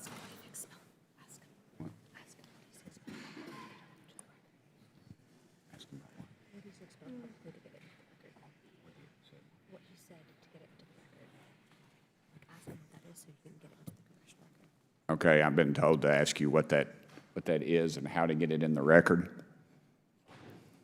Which What have you stated publicly in your interviews for the congressional record? Yeah.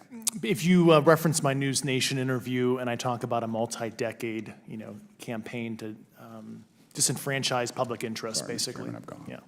Thank I you. apologize, Mr. Chairman. I yield back negative 21 seconds. Thank you. Ms. Ocasio-Cortez? Thank you, Mr. Chairman, and thank you to our witnesses for coming here today. I do concur with the ranking member as well as several other members here on this committee that this is a committee for whistleblowers and for the protection of whistleblowers as well. So we understand what you're putting on the table here and what you're putting on the line here, and we thank you for that.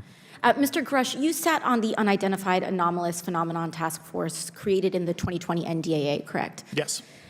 There have been some things that have been mentioned here during this hearing that I wanted to pick up on.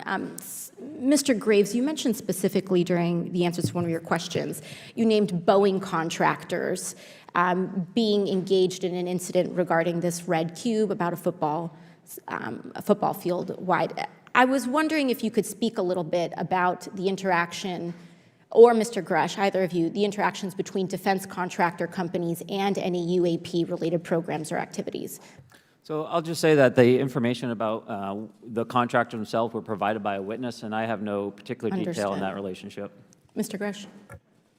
The kind of general unclassed wave tops, certainly the contractors, are the metal benders, so to speak. They're the ones actually doing specific performance on government contracts. Are they required to issue any disclosure regarding UAP sightings, or do they engage in any reporting around this?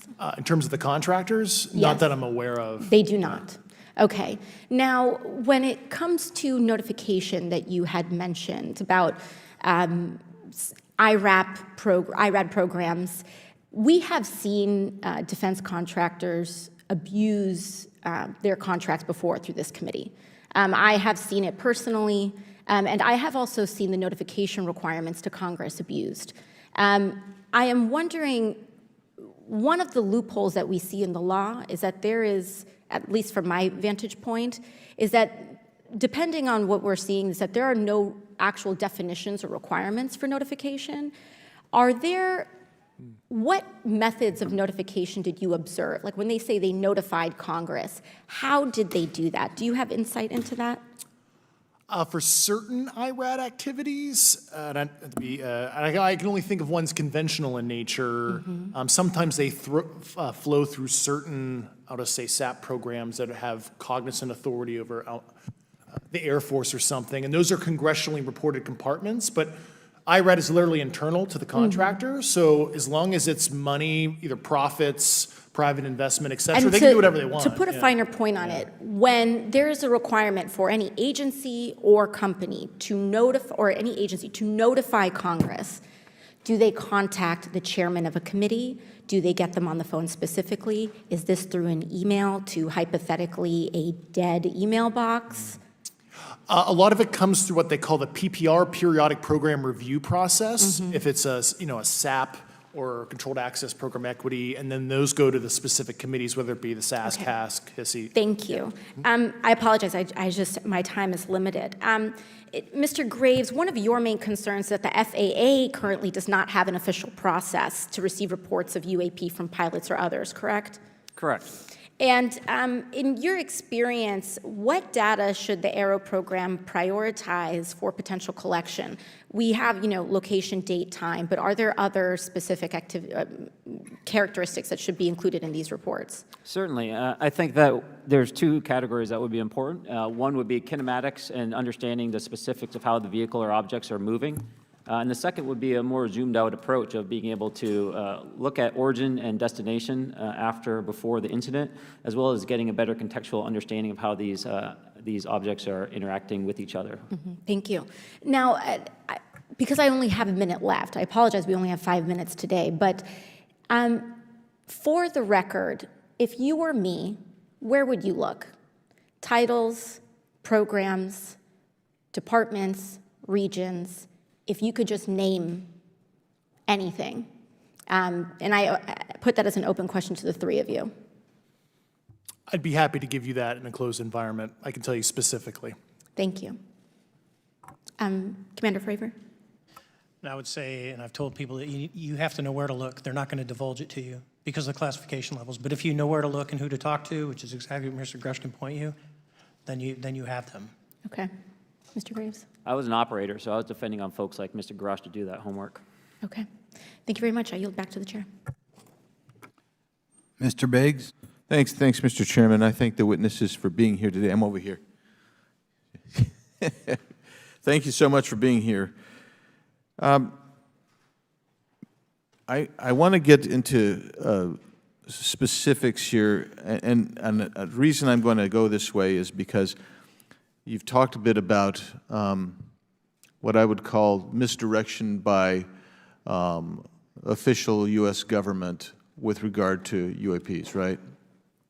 And so I'm going to get to that in a second. But last week, White House NSC spokesman John Kirby stated that UAPs are having an impact on our training ranges and need to be treated as a legitimate issue. Do you concur with his statements? That's for each of you. Yes. Yes. Yes. Okay.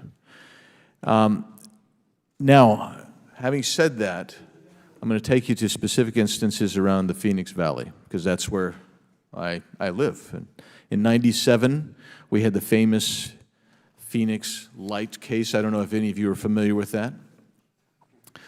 There were two things that went along with that, and the explanation was military training range off Luke and the Barry Goldwater Range. Do you know anything different other than the official explanation of those lights?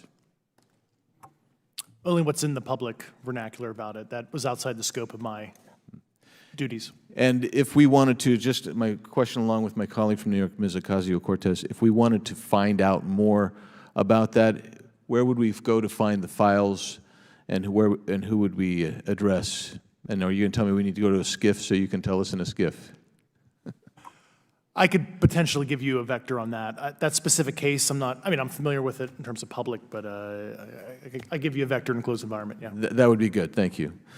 So if it's true that UAPs are having an impact on training ranges, and this administration considers it to be a legitimate issue, what steps can Congress take to address training range impacts? And I say that having two very large training ranges in my state.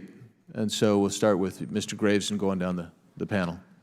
Some of the initial procedures have been implemented, such as within the United States Navy, that have a range failure report that gathers information from pilots. I understand that a service-wide reporting mechanism is still pending. However, that would be a great next step, not only for gathering information, but for showing the troops that it is an acceptable topic and reducing the stigma. Okay, please, all of you continue. Yeah, as a recipient of a lot of those training range reports, sometimes we only get contextual kind of oral reporting. It'd be nice if they attached all sensor data and there's a system in place that can handle multiple classifications of data. And that's an issue with the F-35, right? That jet was never built to be an ISR platform. And it's a pain in the, we'll just say butt, to get that data off, so, yeah. Great, thank you. Yeah, I would agree with the previous two, being a user of those training ranges, that the data has to be out there. You have to acknowledge that you're seeing them, and then you have to collect the data. Right now, you get the report, someone says, I saw something, but no one collects the radar data to back it up and do research. Okay. Do you believe that the 2019 classification guidelines for UAPs interferes with the federal government's ability to be transparent with the American people? And do you think we need to be more transparent with the American people? All of you, yeah. I'll say yes to that. Yeah, I'm familiar with at least the UAP Task Force 2019 Security Classification Guide. I think it's fair. I did actually help author that with the director. You got a bias that way then. But I will say, I'll call it a lazy attitude about declassifying videos. I mean, I've seen some of the videos of the recent shoot down, and I saw no reason that couldn't have been released as long as they mask some data. The American people deserve to see that imagery and full motion video. I would think, well, in my opinion, I will say things are overclassified. I know for a fact the video or the pictures that came out in the I think it was 2020 report that had the stuff off the East Coast, they were taken with an iPhone off the East Coast. A buddy of mine was one of the senior people there, and he said they were originally classified at TSSCI. And my question to him was, what's TSSCI about these? They're an iPhone Right. literally off the vacapes. That's not TSSCI. So they're overclassified, and as soon as they do that, they go in a vault, and then you all have to look for them. Yeah, so with the overclassification, that may be one way. Are there other ways that the DOD or intelligence agencies are keeping this information from the American people or even from Congress? I think part of that has been not encouraging reporting. If the problem is not something that can be measured, it's not something that's going to be fixed. Okay, very good. Well, I'm out of time, and I thank you, Mr. Chairman, and I yield back. First of all, without objection, Representative Nick Langworthy of New York has waived on the subcommittee for purpose of questioning witnesses at today's subcommittee hearing. And then we go to Mr. Burleson. Thank you, Mr. Chairman. Appreciate you guys coming out today, testifying. Look, I've been here for 6 months, and I'm pretty skeptical. I don't trust anything in this town. And so I think that's because I'm from Missouri. You've got to show me, right? With that being said, there's been a lot of things that have been said in the public, Mr. Grusch, and so I want to get down to, if we can, some specifics, right? So at one point you had said that there has been harmful activity or aggressive activity. Has any of the activity been aggressive, been hostile in your reports? I know of multiple colleagues of mine that got physically injured. And the activity, and I got by UAPs or by people within the federal government? Both. Okay, so there has been activity by alien or non-human technology and or beings that has caused harm to humans? I can't get into the specifics in an open environment, but at least the activity that I personally witnessed, and I have to be very careful here, because they tell you never to acknowledge tradecraft, right? So what I personally witnessed, myself and my wife, was very disturbing. Okay. One of my constituents actually sent this next question, and I figured I'd ask it since I had the same thought.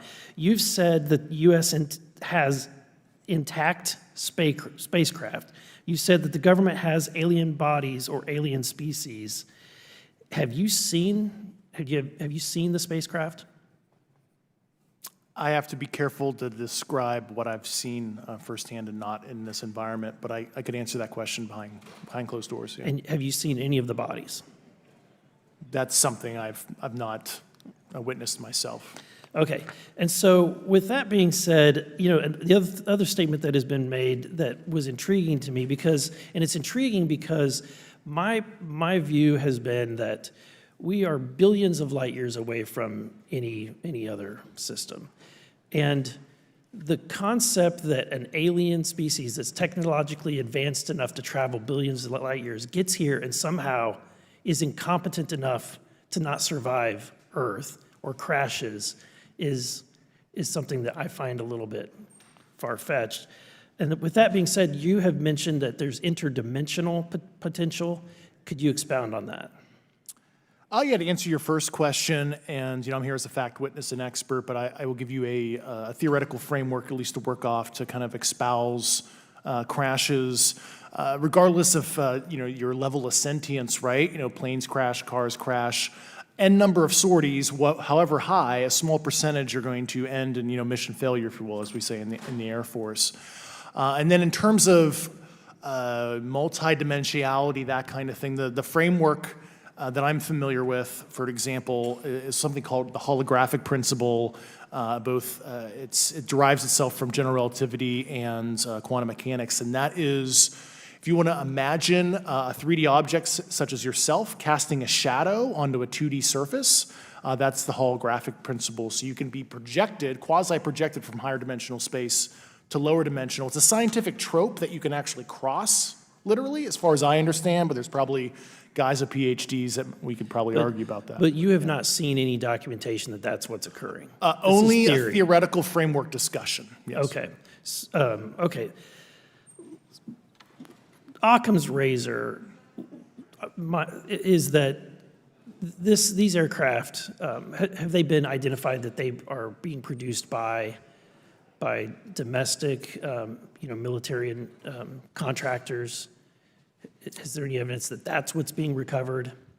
Not to my knowledge, plus the recoveries predate a lot of our advanced programs that I previously am witting of, so.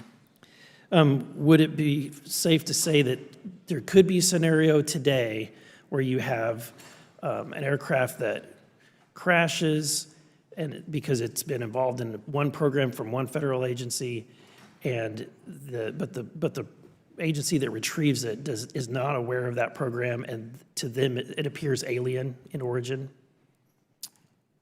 I mean, that's a hypothetical situation. I'm not aware of any historical situation that would match that you described, so. You're not aware, it has not happened that you're aware of? That I'm aware of. Thank you, Mr. Chairman, I yield back.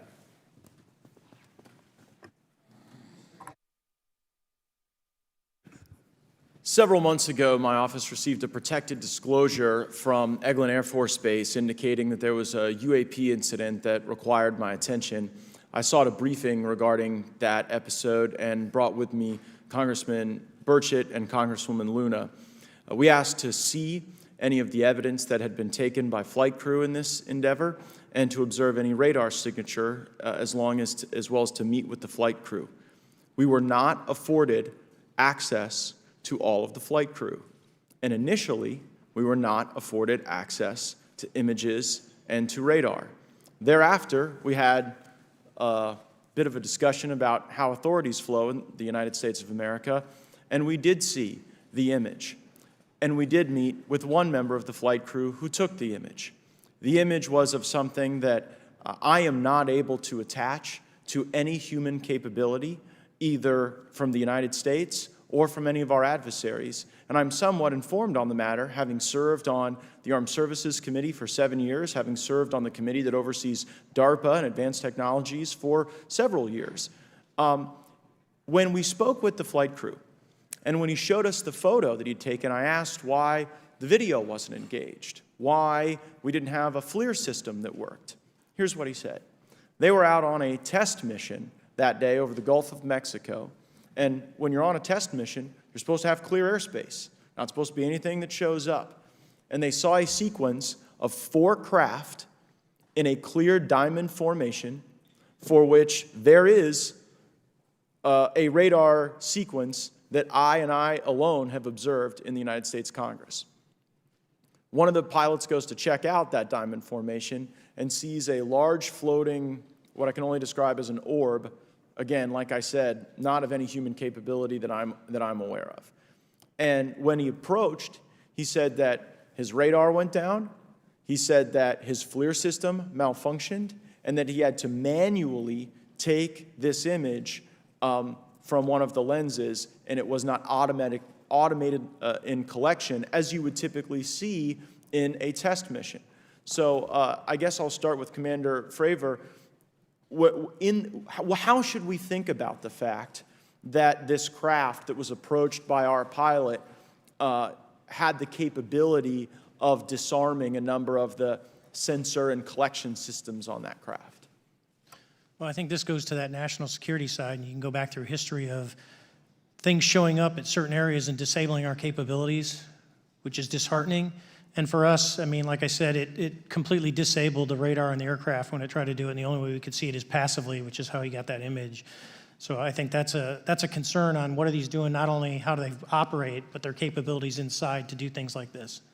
And how should we think about 4 craft moving in a very clear formation, equidistant from one another, in a diamond? In all of the phenomenon, perhaps, Mr. Grave, that you've analyzed, have we ever seen multiple craft in a single formation? I have one particular case, and that was during the gimbal incident. The recording on the AT FLIR system shows a single object that rotates. You hear the pilots refer to a fleet of objects that is not visible on the FLIR system, and that was something that I witnessed during the debrief as part of the radar data on the situational awareness page. I would like to add, however, Congressman, there's a small bit of anger, I would say I would feel that those pilots are still facing that difficulty in reporting this topic, and they don't have the tools to be able to mitigate this issue. It just goes to show how serious this is and why this is such an important issue for our pilots and for our nation. It was stated explicitly to me by these test pilots that if you have a UAP experience, the best thing you can do for your career is forget it and not tell anyone. Because any type of reporting, either above the surface or below the surface, does have a perceived consequence to these people, and that is a culture we must change if we want to get to the truth. Mr. Chairman, I would observe that perhaps as we move forward from this hearing, there are some obvious next steps.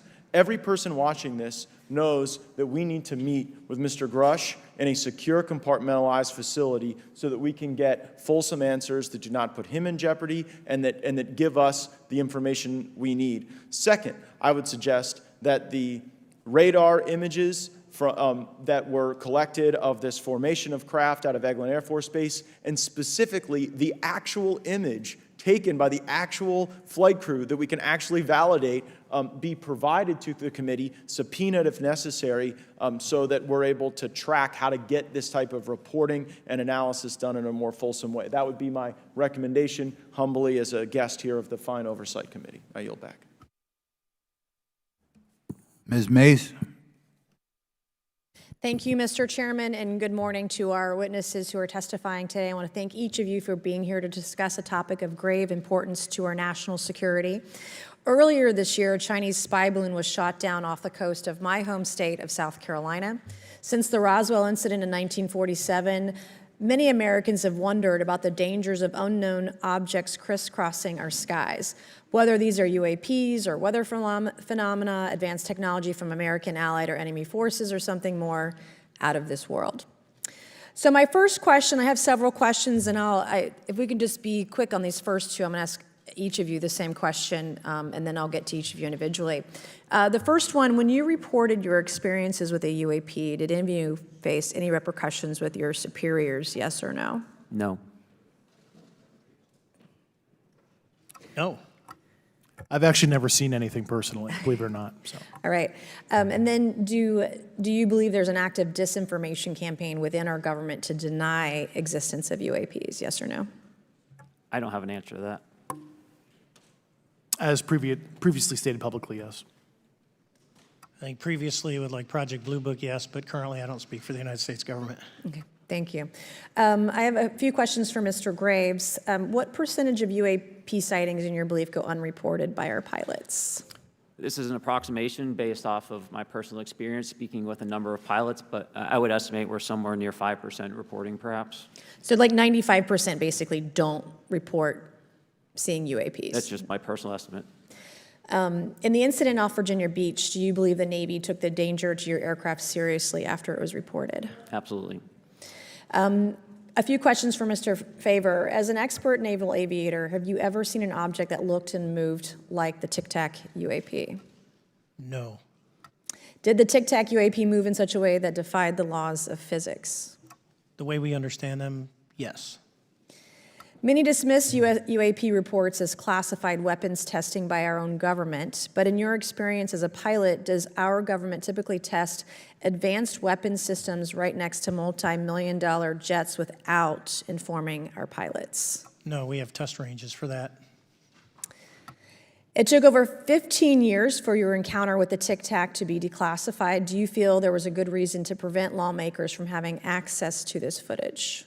No, I just think it was ignored when it happened, and it just sat somewhere in a file, never got reported. In a drawer. It happens a lot up here. Shocker. Mr. Grusch, a couple of questions for you too, sir, this morning. What percentage of UAPs do you feel are adequately investigated by the U.S. government, of the 5% that are reported? I can only speak for my personal leadership over at NGA. I tried to look at every report that came through that I could triage. So. Do you believe that officials at the highest levels of our national security apparatus have unlawfully withheld information from Congress and subverted our oversight authority? There are certain elected leaders that had more information that I'm not sure what they've shared with certain Gang of Eight members or et cetera, but certainly I would not be surprised. Okay. You've stated that the government is in possession of potentially non-human spacecraft. Based on your experience and extensive conversations with experts, do you believe our government has made contact with intelligent extraterrestrials? Something I can't discuss in public setting. Okay, I can't ask when you think this occurred.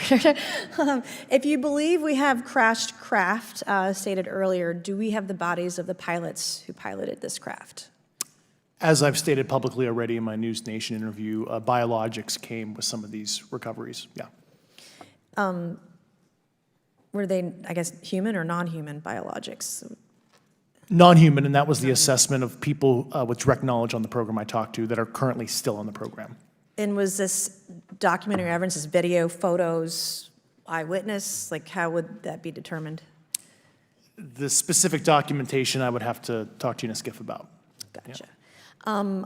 Okay, so, and you may or may not be able to answer my last question, and maybe we get into a skiff at the next hearing that we have, but who in the government, either what agency, sub-agency, what contractors, who should be called into the next hearing about UAPs, either in a public setting or even in a private setting? And you probably can't name names, but what agencies or organizations, contractors, et cetera, do we need to call in to get these questions answered, whether it's about funding, what programs are happening, and what's out there? I can give you a specific cooperative and hostile witness list of specific individuals that were in those. And how soon can we get that list? I'm happy to provide that to you after the hearing. Super, thank you, and I yield back. Okay, now we have Mr. Langworthy. Is he here? Okay. Thank you very much. I'd like to thank all of the witnesses for being here today to discuss this very unique topic. And I'd like to jump right into my questions, if you don't mind. Commander Fravor, can you briefly describe your background? Yeah, I was an enlisted Marine, Naval Academy graduate, Navy, flew for 18 years, got a master's from University of Houston, and I've worked in the private sector for the last, 16 years, 17 years. I do a lot of defense work. So. Really gold-plated credentials. Commander Fravor, we have all seen the floating Tic Tac video that you engaged with on November 14th, 2004. Can you briefly talk about why you were off the coast of San Diego that day? Yeah, we were at a workup with all the battle groups, so we integrate the ships with the carrier, the air wing with the carrier, and we start working. So we were doing an air-to-air defense to hone not only our skills, but those of the USS Princeton when they had been tracking them for 2 weeks. The problem was that there was never manned aircraft airborne when they were tracking them, and this was the first day, and unfortunately, we were the ones airborne and went and saw it. Do you remember the weather that day? Was it cloudy or windy or anything out of the ordinary on the Pacific coast? It was actually, if you're familiar with San Diego, it was a perfect day, light winds, no whitecaps, clear skies, not a cloud. It was, for flying, it was the best. Now, is it true that you saw, in your words, a 40-foot flying tic-tac-shaped object? That's correct. Or for some people that can't know what a tic-tac is, it's a giant flying propane tank. Fair enough. Did this object come up on radar or interfere with your radar or the USS Princeton? The Princeton tracked it, the Nimitz tracked it, the E-2 tracked it. We never saw it on our radars. Our fire control radars never picked it up. The other airplane that took the video did get it on a radar. As soon as it tried to lock it, it jammed the radar, spit the lock, and he rapidly switched over to the targeting pod, which you can do in the F-18. From what you saw that day and what you've seen on video, did you see any source of propulsion from the flying object, including on any potential thermal scans from your aircraft? No, there's none. There's no IR plume coming out, and Chad, who took the video, went through all the EO, which is black and white TV, and the IR modes, and there's no visible signs of propulsion. It's just sitting in space at 20,000 feet. In your career, have you ever seen a propulsion system that creates no thermal exhaust? No.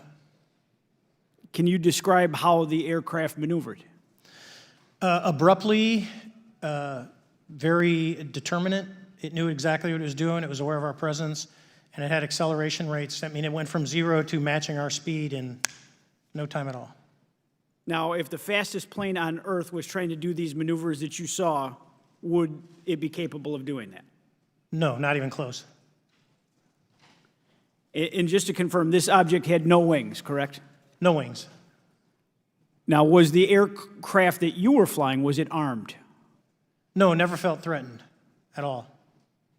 If the aircraft was armed, do you believe that your aircraft or any aircraft in possession of the United States could have shot the Tic Tac down? I'd say no, just on the performance, it would just left in a split second. It looks like that we have a problem here that needs further investigation. Yes. In your belief, is this flying Tic Tac, I mean, is it capable of being the product of any other nation on the earth? No, like I said earlier, I think it defies current material science and the ability to develop that much propulsion. And I know there's been some physicists have done calculations, which is beyond anything that we have. Well, either the United States has an adversary here in this world that we don't know, or we really have some serious investigations to do. I really appreciate you being here. Is there anything else about the November 14th, 2004 incident that you think is important for this committee to know that you haven't been asked here today? No, it's been said it's probably the most credible UFO sighting in history based on all the sensors that were tracking it, and then for us to get visual and to go against the naysayers that it's something on the screen or whatever. I mean, there's 4 sets of human eyeballs. We're all very credible. Of the 6 of us that were involved in the thing, including the video, every one of us is going to do 20-plus years in the military in very responsible positions. So I'd say the world needs to know that. It's not a joke. Well, thank you very much for your testimony here today for all of you, and I yield back, Mr. Chairman. Mr. Ogles. Thank you, Mr. Chairman, and thank you all for being here and the courage it took to come forward and again, the sacrifice that each of you have made. I serve on the National Security Subcommittee for the Financial Services Committee, so I really want to stay in the national security lane, if I may. So when we think about traditional adversaries and both us towards them and them towards us, we probe their capabilities. We look for weaknesses, and we collect that data, that reconnaissance for in the event we need it in the future. For each of you, yes or no question, based off of your own experience or the data that you've been privy to, is there any indication that these UAPs could be essentially collecting reconnaissance information? Mr. Graves? Yes. Mr. Grusch? Fair assessment, yeah. Mr. Fravor? Very possible. Again, in the national security vein, is it possible that these UAPs would be probing our capabilities? Yes or no, Mr. Graves? Yes. Grusch? Yes. Fravor? Definitely. Is it possible that these UAPs are testing for vulnerabilities in our current systems? Yes. Yes. Possible. Do you feel, based off of your experience and the information that you've been privy to, that these UAPs provide an existential threat to the national security of the United States? Mr. Graves? Potentially. Yes, sir, potentially. Same answer, potentially. Yeah, I'd say Fravor? definitely, potentially.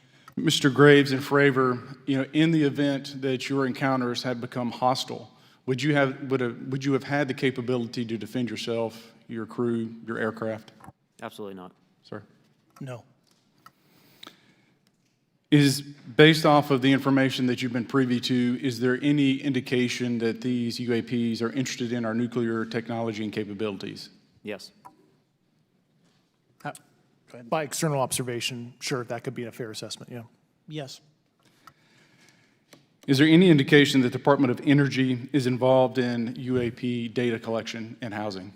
I don't have an answer. I can't confirm or deny that in a public setting. And could you do it in a secure setting? Yes. Mr. Fravor? No, I don't know. Mr. Chairman, I think I'm the last member to go, but there clearly is a threat to the national security of the United States of America. As members of Congress, we have a responsibility to maintain oversight and be aware of these activities so that, if appropriate, we take action. I would encourage the chairman to demand that we have any and all, but in particular Mr. Grusch, talk to us in a skiff. And if that access is denied, I will personally volunteer to initiate the Holman Rule against any personnel or any program or any agency that denies access to Congress. Mr. Chairman, with that, I will yield the remainder of my time to my fellow colleague from Tennessee, Mr. Burchett. Thank you, Mr. Chairman. Thank you, Mr. Ogles, for the great questions, brother.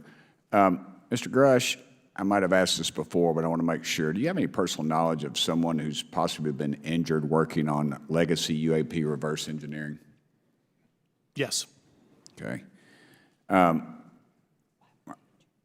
were they injured? Is it something like a radioactive type situation or something we didn't understand? I've heard people talk about Havana syndrome type incidences. What was your recollection of that? I can't get into specifics, but you could imagine assessing an unknown unknown. There's a lot of potentialities you can't fully prepare for. How do you think we ought to handle UAP whistleblower complaints like yours in the future? Yeah, there was some issue with mine. So, PPD 19 process, it goes to the Intel committees, either through PPD 19 or ICD 120.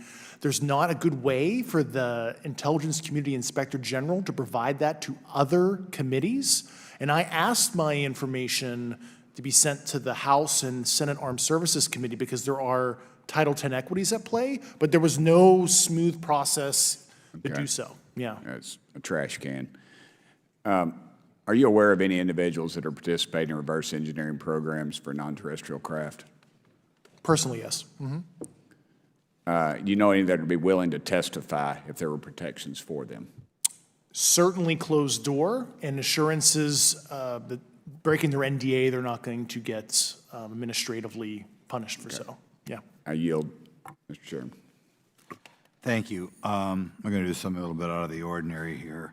We're going to give 3 people a chance at an additional 3 minutes. So Mr. Burchett, do you want to keep going? Why don't you come back to me, Mr. Chairman? Ms. Luna, is she on that list? Sure. Chairman, I'd like to submit for the record an article by News Nation, and it follows Mr. Grush's full interview for the record. Without objection. Thank you. Mr. Grush, why is it that you refer to the phenomenon as non-human intelligence? Why deviate from the basis of extraterrestrial life? I think the phenomenon is very complex, and I like to leave an open mind analytically to specific origin. When you say specific origin, are you referring, can you elaborate on that for those that might not? If it's a traditional extraterrestrial origin or something else that we don't quite understand from either a biological or astrophysics perspective, yeah, I just like to keep an open mind on what it could be, yeah. Okay, and referring to your News Nation interview, you had referenced specific treaties between governments. Article 3 of the Nuclear Arms Treaty with Russia identifies UAPs. It specifically mentions them. To your knowledge, are there safety measures in place with foreign governments or other superpowers to avoid an escalatory situation in the event that a UAP malevolent event occurs? Yeah, you're referring to actual public treaty in the UN Register. It's funny you mentioned that. Yeah, the Agreement on Measures to Reduce the Risk of Outbreak of Nuclear War signed in 1971. Unclassified treaty publicly available. And if you cite the George Washington University National Security Archives, you will find the declassified in 2013 specific provisions in the specific red line flash message traffic with the specific codes pursuant to Article 3 and Article, also Situation 2, which is in the previously classified NSA archive. What I would recommend, and I tried to get access, but I got a wall of silence at the White House, was those specific incidents when those message traffic was used. I think some scholarship on that would open the door to a further investigation using those publicly available information. Thank you. And then my last question with 51 seconds remaining.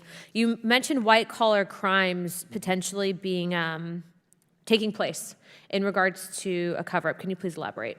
I have concerns based on the interviews I conducted under my official duties of potential violations of the Federal Acquisition Regulations, the FAR. Thank you very much, Chairman. I yield the remainder of my time. Okay, we'll go to Mr. Raskin for 3 minutes. Thanks, Mr. Chair, and I thank the witnesses for their endurance and service today. Mr. Fravor, you've described your episode in detail now, and you call it the most credible UFO sighting in history.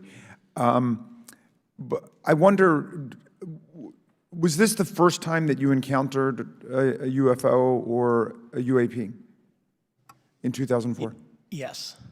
And what was your general attitude or perspective on the UFO discussion before that happened? I never felt that we were alone with all the planets out there, but I wasn't a UFO person. I wasn't watching History Channel and MUFON and all that. And have you had experiences or encounters since that happened? No. And so have you formed any general conclusions about what you think you experienced then? Yes. I think what we experienced was, like I said, well beyond the material science and the capabilities that we had at the time, that we have currently, or that we're going to have in the next 10 to 20 years. Very good. Mr. Grusch, you've been able to answer in great detail on certain questions, and then other things you say you're not able to respond to. Can you just explain where you're drawing the line and what's the basis for that? Yeah, based on my DOPSR security review and what they've determined that is unclassified. I see. So you're answering any questions that just call upon your knowledge of unclassified questions, but anything that relates to classified matters you're not commenting on in this context? In an open session, but happy to participate in a closed session at the right level, yeah. Okay. And Mr. Graves, you've said that there are dozens of fellow pilots, military pilots. Are there also commercial pilots who've encountered the same kind of sightings that you described before? They are similar. Commercial pilots have less range and less sensors to be able to reach out and look for objects over wide swaths of airspace. And so pilots are seeing them, commercial pilots are seeing them, and they're typically closer, and the range of what they're seeing is pretty large.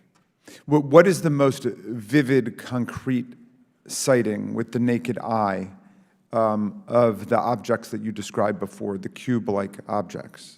Certainly. I think the most vivid sighting of that would have been near midair that we had at the entrance to our working area. One of these objects was completely stationary at the exact entrance to our working areas, not only geographically but also at altitude. So it was right where all the jets are going, essentially, on the eastern seaboard. The two aircraft flew within about 50 feet of the object, and that was a very close visual sighting.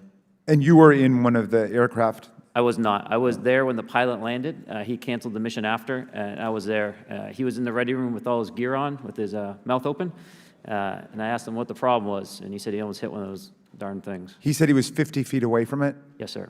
And his description of the object was consistent with the description you gave us before? A dark gray or a black cube inside of a clear sphere. Inside of a clear sphere? Yes. And with no self-evident propulsion system? No wings, no IR energy coming off of the vehicle, nothing tethering it to the ground. And that was primarily what we were experiencing out there. I'm over time. Thank you very much for your service, and I yield back to Mr. Chairman. Very good. Mr. Burchett? Thank you, Mr. Chairman. This is for all three of y'all, starting with Mr. Graves. Why did you come forward on this issue? I came forward because I felt that my colleagues did not have a way to mitigate this safety threat, and I wanted to help them. I was trained as an aviation safety officer by the Navy, and this it just felt right. I felt like I had to help the folks that were still flying and dealing with this. Mr. Grusch? Purely a sense of duty. My first sworn oath when I was a cadet 18 years ago, and I still uphold that even out of the uniform. Commander? I was pestered by a friend, and I asked why, and he said, "You're the one person that they can't discredit, and you'll add credibility to the New York Times article." And so after about 6 times, I said, "Okay." Honest. Yeah. This town isn't made, unfortunately, by people like y'all. We thank y'all. And I do want to also thank the people in the audience and the people that are watching this that can't be, people all over the world that have kept this issue alive. You've endured criticism and derogatory remarks, and we're trying to get to the bottom of it. And so God bless y'all. Thank y'all so much. We really appreciate you guys and gals.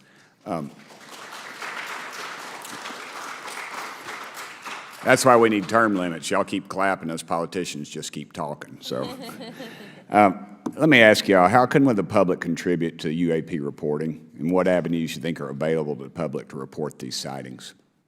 Well, right now, I don't think there is a lot of public options for every man to be able to report on this. I think even for professionals that have sensor data that are seeing these on a regular basis, they're still hesitant to come forward. And so for the general public, I think encouraging the conversations that we're having today, looking for technology solutions that can be distributed so that objective data can be gathered is the first place to go. Mr. Grusch? I'll just touch on the whistleblower side of it. I do encourage, current and former military, intelligence community, and industry contractors to come forward in a legal way, either through the IC or DoD or whatever the cognizant IGs are, to lead, join me in this discussion. Commander, and I guess I should say this for the record. My daddy was United States Marine Corps, 1st Marine Division, so. Hoorah. Yes, sir. He was old school, him and Chesty Puller on Peleliu, so thank you, wow. brother. Wow. Yes, sir. I'm not anything like my daddy. He was incredible. I'm very mediocre, to say the least, but go ahead. You seem to be doing fine.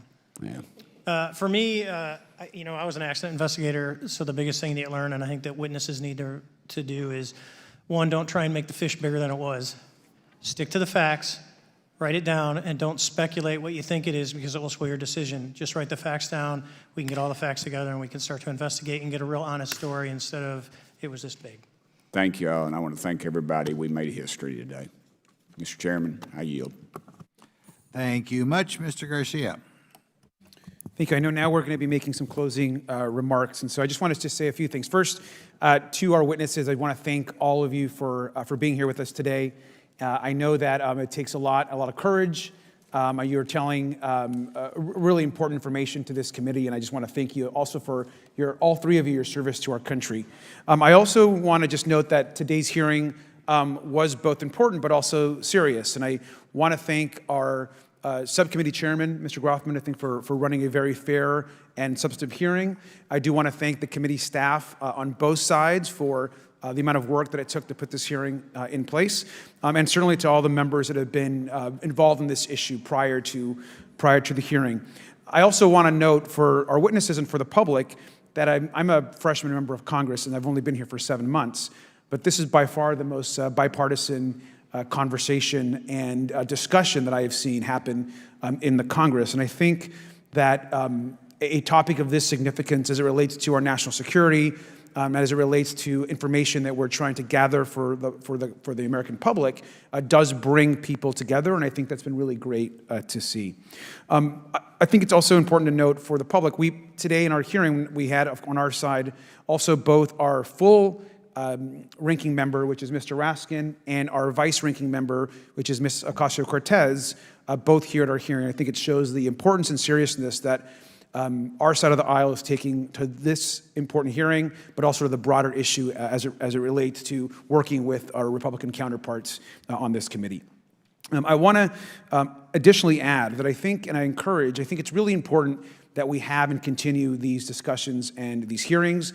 Clearly, there's a lot of information that we don't know, but it's also very clear that we have to continue our investigation and accountability on asking the right questions and ensuring that they're part of the public record.